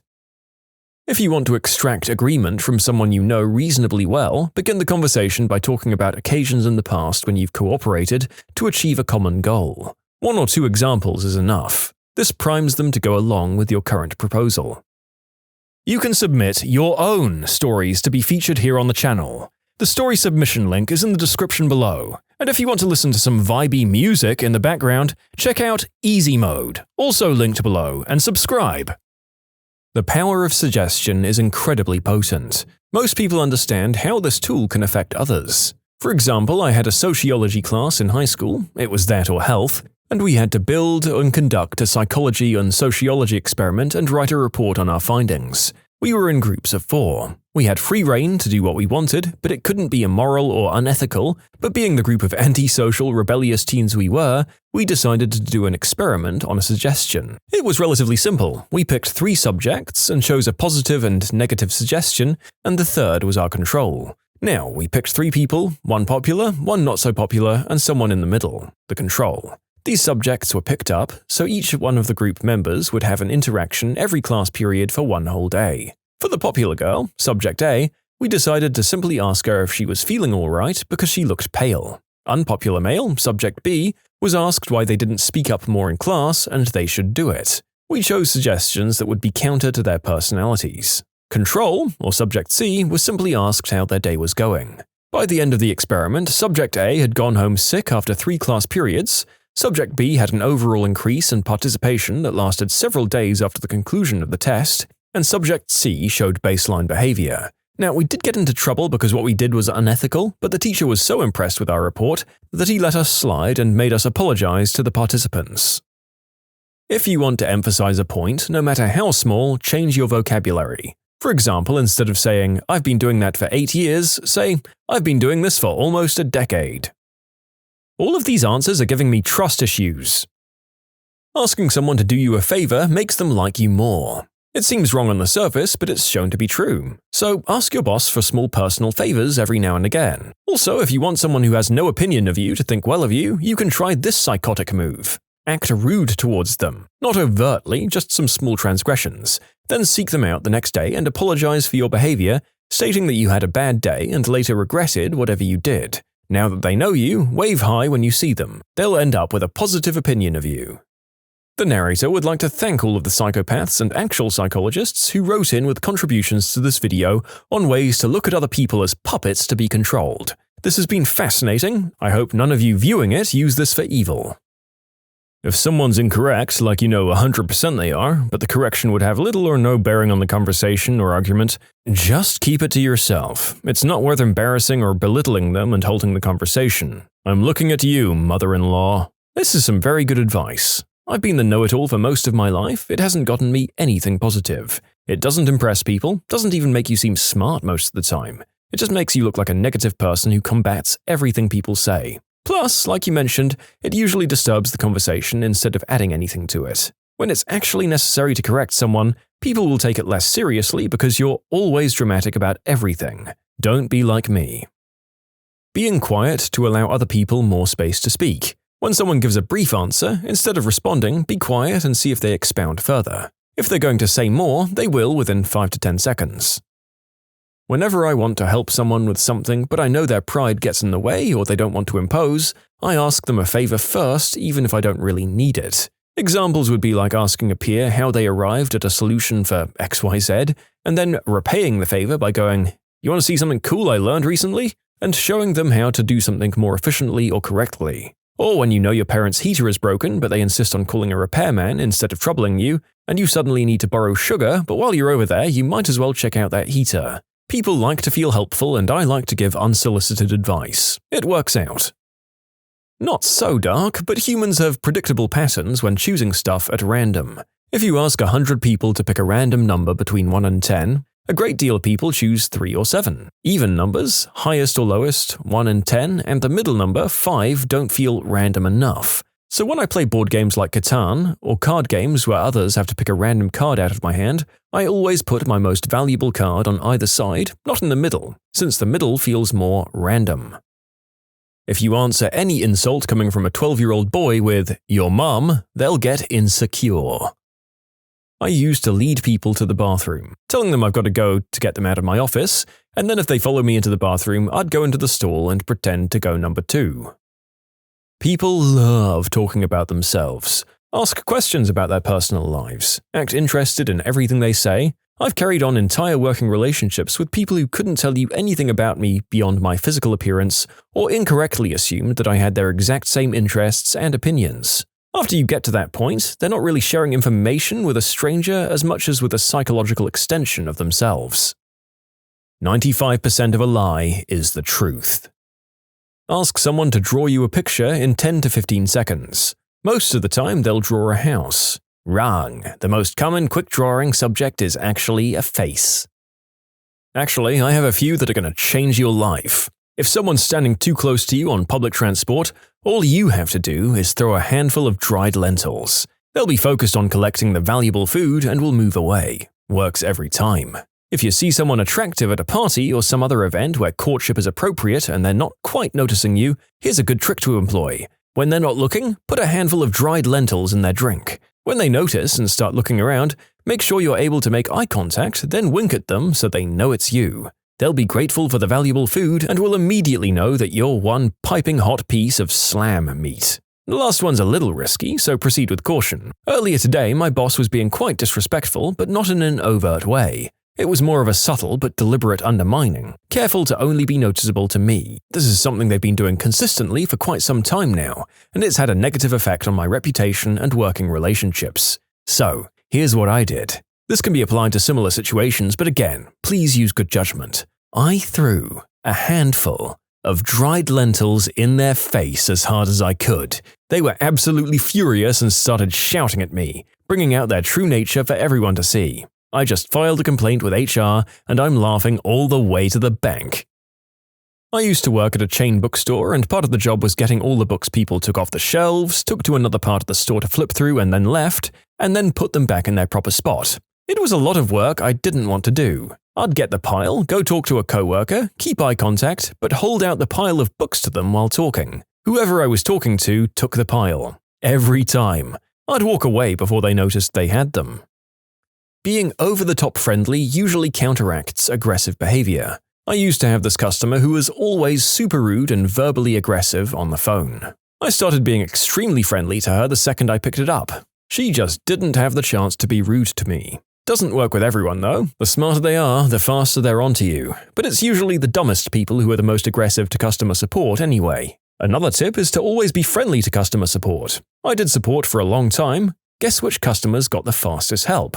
Or got helped with problems that technically were their own to solve, but I helped them anyway, or at the very least sent them in the right direction, or sent them a link to the correct page in the online manual. Guess which customers paid for every single second they were on the phone, plus the time it took me to register that time, and which ones I didn't even bill if it was just a 5-minute phone call. Friendliness pays off in a lot of ways, short-term and long-term, even if you're faking it most of the time. Yep. Treat customer service well whenever you can afford to. It can sometimes pay dividends, folks. If you don't feel like talking to someone, let them talk while listening and slowly just look away and avoid eye contact while doing a small task. And don't acknowledge anything they're saying after a bit. I do this on accident because of ADHD, but I noticed it one day as the person walked away mid-sentence, and now I use it when I'm overwhelmed and just want to be left alone. Please know I was still listening to them, I just kinda zoned out. Self-depreciating humor will win people over. You can't go too far, it can be depressing. But if you show you don't have a huge ego and you can take a joke, most people will be prone to like you. It works on the lower rungs for relatability, but I reckon it's perceived as weakness if you employ it at the top of the food chain. That said, not everyone who happens to be situated at the top of the food chain is actually top dog, so know your audience guideline applies. Not exactly dark, but if you touch someone, they're just your friend now. Works like 9 out of 10 times, and when I say touch, I mean appropriately, like touching someone on the arm when you express emotion, like, oh, that's great, or oh, that's too bad. Does anyone here notice that most of these tips require interpersonal presence? Most of our communication is nonverbal. Written communication, by its nature, is more difficult to hack. With written communication, you can still directly focus and praise people's qualities. Use phrases like, thank you for your patience, instead of apologizing. Sorry, I'll fix it later. It removes the blame from you and makes the other person feel better. If you don't think about it, your brain will eventually use that as a coping mechanism, and you'll never remember anything ever to prevent from getting traumatized anymore.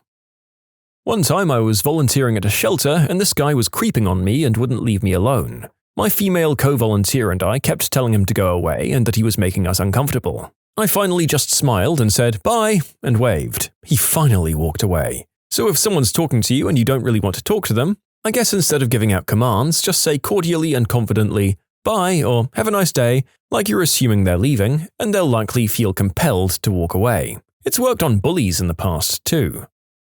What made a mother-in-law absolutely hate their child's spouse? My daughter-in-law was a cheating addict who strung my son along through a whole pregnancy full of lies. The baby came out a few too many shades off to pass as my son's. She even tried to take my son to court for child support until her lawyer laid eyes on my son and told her to forget it. She stole and pawned a whole lot of my son's belongings along the way too. She never got clean, never got help, and has done this whole thing to yet another man since then.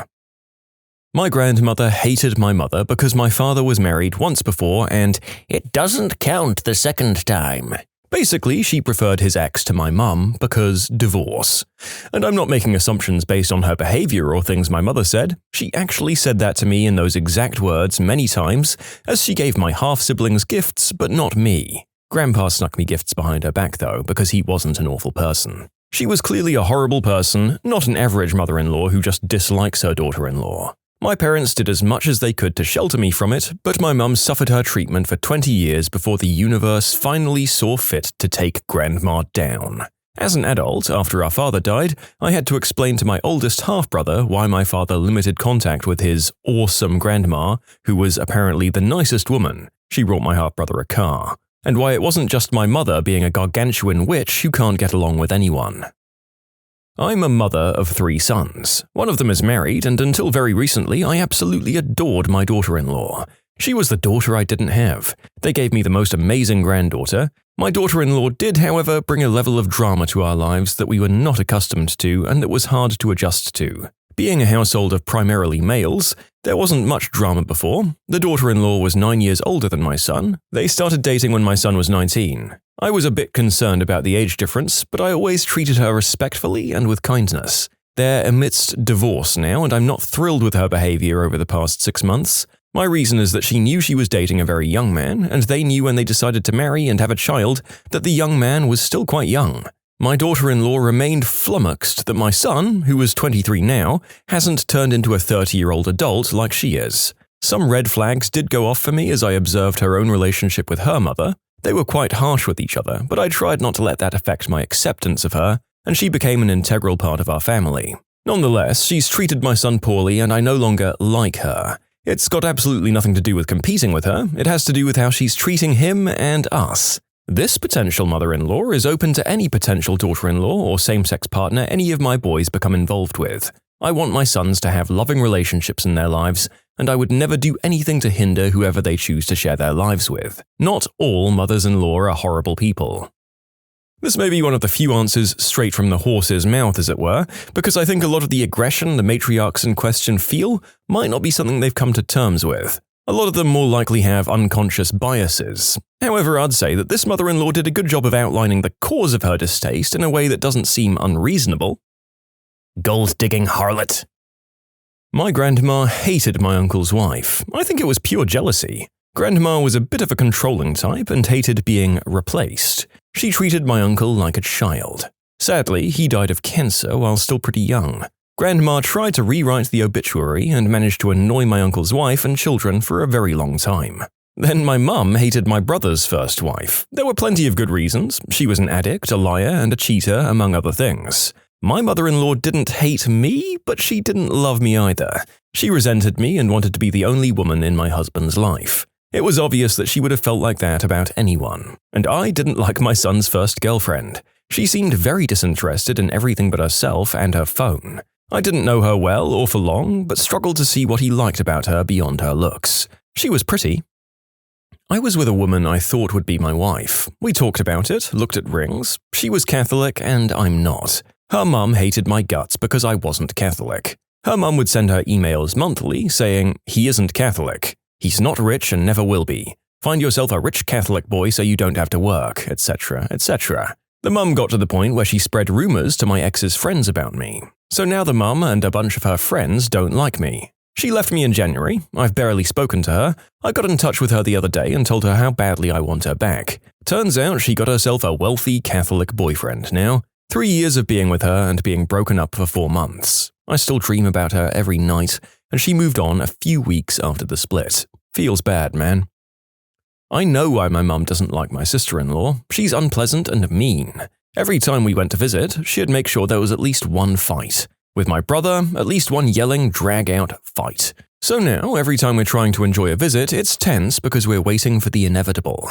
Watching my nephew watch his parents scream at each other is the worst. My brother went from doing okay, having friends and a sense of humor and some crap, to now being overweight, unhappy, and having nothing to do on the weekends but drink and watch TV, which she then picks a fight about. He's so wrapped up in it, even when I try to get him alone for a while, it takes him a while to unwind. Otherwise, he puts me down so that he doesn't feel awful. It sucks. I used to be best friends with my brother, and Ma knows it too and hates her as much as she can. Mainly it's a pity because it's clear she's a miserable person. I love my daughters-in-law now, but at one time my eldest was very serious and talking marriage with a girl that no one I knew liked except him.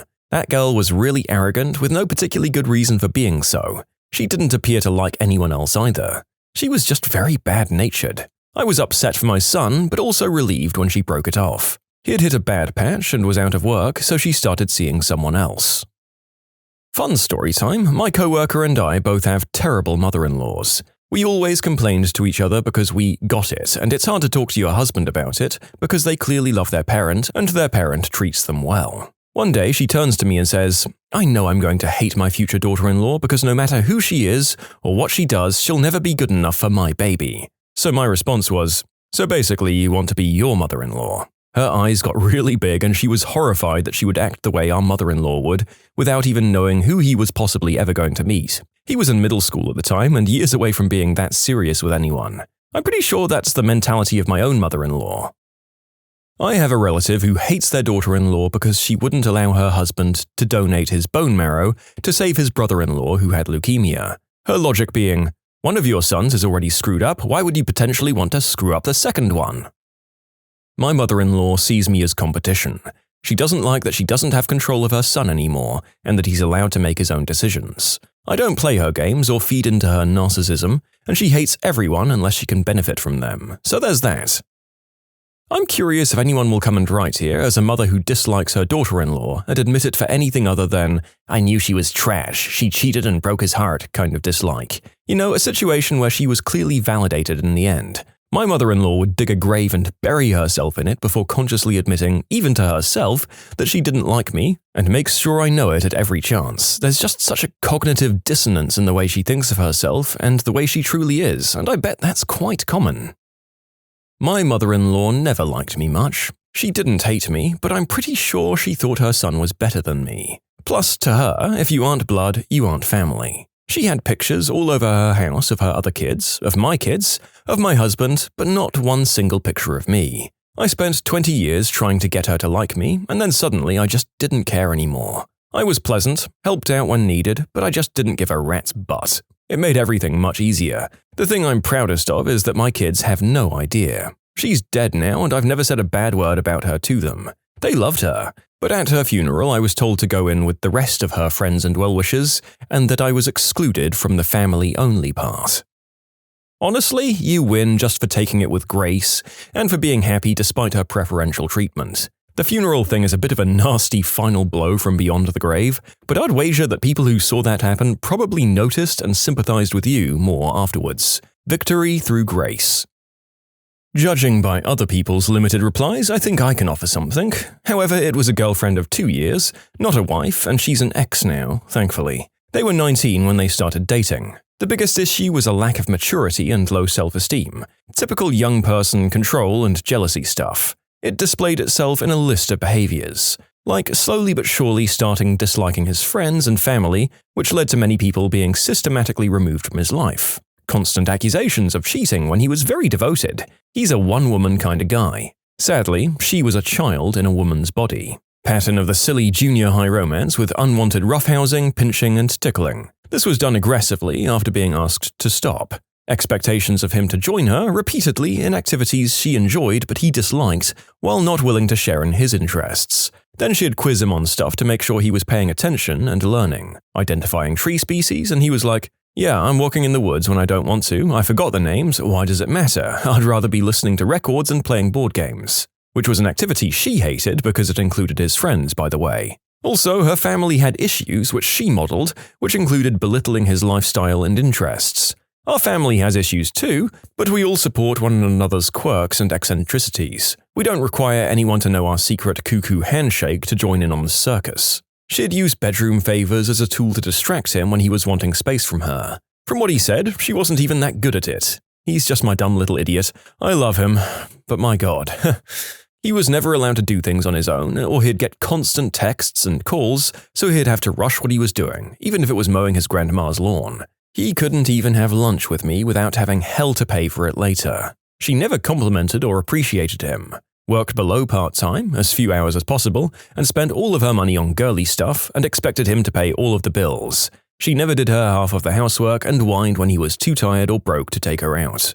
Zero goals to improve herself, go to school, or look for a decent job. And she never wore makeup, like never, but started to at the end when she'd go out alone with her sister to bars. Never dressed up for him, like for real. Oh, and to be clear, the makeup isn't the issue here. The fact is she was getting dolled up to go to the bars without him as their relationship was nearing the end, but never cared to doll herself up for him, ever, is the point. She collected pets and then neglected them, but expected him to take care of them. Also expected him to help her family with manual jobs around their houses. She had depression issues, and my whole family is a truckload of mental illnesses, so I don't mean the depression was a flaw of hers. However, even when given compassion and options to seek help, she refused to do anything about it. If someone's depressed enough to complain about it constantly, to the degree that it causes it in someone else around them, it's time to pop some happy pills or reconsider one's romantic suitability. There was a lot of subtle manipulation and goodness knows what other goofy crap she came up with at the time, to play games or gauge his reactions. And for what it's worth, we as a family all gave a big effort to like her, get along with her, and treat her like family without judgment. We even paid for and took her on vacation with us. After they broke up and he was in his "screw that, I don't want a girlfriend" phase, he had tons of girls after him. He has a new girlfriend now. She isn't without her own issues, but she also has a lot of great qualities that more than make up for them. Nobody's perfect, especially my little man, but she makes him feel good about himself and she makes him laugh. She's a definite keeper. In short, his ex-girlfriend was a psycho witch. You can submit your own stories to be featured here on the channel. The story submission link is in the description below. And if you want to listen to some vibey music in the background, check out easymode, also linked below, and subscribe. My mother hates my wife of 9 years and always has. My wife is half Hispanic and has a son from a previous marriage, had a father who was an ex-con, and my mother feels that my wife was taking me from her. I'm the only child who lived near them. She would go as far to invite me and my wife's daughter to do things and not my wife and stepson. My father wasn't much better either. Needless to say that I had to cut ties with my parents. I'm much happier since then. My mum was hesitant at first because, oh no, 2 men, how am I going to get grandbabies? Shh, Mum, it's okay. You have 2 more sons, more chances with my siblings, but also none of us owe you grandbabies. She also seems to struggle with her perception of my partner's intelligence and anxiety. On the other hand, my partner's mother constantly whines about how I lack a real job, I'm physically disabled and autistic, making most typical entry-level jobs hell if not impossible. I do the budgeting and whatnot. My partner is dyscalculic and learning disabled, which ties into my mum's issue regarding smarts. We aren't on benefits, and aren't as well. She knows all of this, but that's not good enough, of course. We work really, really well together for the record, almost a brains and brawn sort of deal. Our strengths and weaknesses suit each other nicely. My mum hated my wife, and I don't know why. My wife is beautiful, smart, kind, and has never done anything to my mum. I mean, frankly, my wife is way too good for me. She's always been nice and a great mum to her grandkids. I guess my mum has this way of making these kinds of backhanded comments. I never noticed it and kind of dismissed my wife about it for the first 5 years of our marriage. Then one day my mother admitted that she didn't like my wife, and that was it. I haven't talked to my family in 2 years now, and it was the best decision I've ever made. Yep, this is why most of those mothers in these stories at least go to the effort of pretending to like their spouses, even if their faces and actions say otherwise. My mother-in-law is a fundamentalist Christian who pretends to like me, but I know that if I broke up with her son, she would be overjoyed. Over the past 10 years, she's said and done things to show her true colors. Myself and her ex-pastor son are atheists. His parents are relentless and creative in their tactics for us to return to the fold. She said some incredibly rude things about non-Christians. What she doesn't consider is this is one of the many reasons why we don't believe or participate. Okay, so I don't like fruit pies, big frickin' whoop. This became a huge deal to her. When we first started dating, she told my significant other that she's not like us. When he questioned her about it, she told him it was because I don't like pie. He basically rolled his eyes at her. Yeah, so for every birthday for 6 years, she'd bake me an apple pie. I'd politely choke down a piece, and she'd stand smiling her frickin' face off and say, "Oh, right, you don't like pie. You shouldn't feel like you need to eat that for my benefit." My saving grace is that I'm a clean eater now, over 60 pounds down, and I don't eat sugar, meat, flour, stuff like that. This has created its own issue. I'm very appreciative when we're invited for a meal, even though I now have to bring my own food. She'll not stop putting marshmallows on the sweet potato, sugar in the peas, bacon fat in her salad dressing, heaps of butter and sour cream in the potatoes, and then complains to me that she can't seem to get to the same weight as me. She's got 30 plus years on me, and every time she sees me she asks my current weight, and when I tell her I don't know, she'll pout and grumble under her breath about it. Which, I work out every frickin' day and I basically just eat vegetables. This is not frickin' easy, and it's also not for anyone. I don't judge anyone for their weight, that's your crap to deal with. I have plenty of my own baggage I'm lugging around. She's actually grabbed my hips and jiggled me like a side of beef, trying to guess my weight. Don't get me wrong, I really do love and appreciate her and what she's done for us. I feel that she's made 0 attempts to get to know me. She basically knows where I work and where I live, and that's it. But she's never asked me about my life ever. She has no frickin' clue that both my brothers are gay. Huh. My son should have chosen me. My mother-in-law hates me. She'll talk crap behind my back, but try to be nice as pie to my face. How do I know this? Because it's my husband she talks to. According to my mother-in-law, even though we all started out on council estates, because they bought their own home, I'm not the right class. Because I have a degree, I'm taking the mickey out of my husband's intelligence. Because I'm 7 years older than my husband, I've obviously brainwashed him into abandoning her. Because I don't make a ton of money, I'm a gold-digging harlot who only wants him for his money, despite him being depressed, jobless, and not wanting to be alive when I met him. And because I have tattoos, I've obviously got massive issues. My husband eventually got told that he should move back home with them, and as a sop, he could still be in a relationship with me. He told her that if she made me choose, she'd lose. She's been coldly civil to me since. So one of my sons got me to make an account quickly to give an actual perspective from a mother-in-law. For me, I don't like my other son's new wife because she's a lazy witch, to put it bluntly. They're both 26 now, and she doesn't lift a finger to help do any housework or laundry, and she seems to expect him to do everything for her, and it feels like he's a doormat to me in that respect, even though he probably doesn't see it that way. You go into their house and there'll be piles of dirty dishes just lying around unwashed, and it's disgusting. Relationships should mean shared responsibility, but she does not do her part. On top of that, it's like she treats our home like hers, and just makes herself at home around our pool and hot tub. She uses them more than we do, and we live here. The only good thing I have to say is she doesn't seem to be after him for money. We're a well-off family, and he's making more than 100k at 26, and should be making 500k by 35 or 40 at this rate. And she builds up more savings than he does, despite earning 4 times more. Honestly, I just wish she'd do more to help out. Even just offering would be nice, even if we don't need it, but as long as they're happy, I try to keep out of it. My mother doesn't like my brother's wife because said mother happens to be a narcissistic butthole who wanted him to pick her as the number one in his life.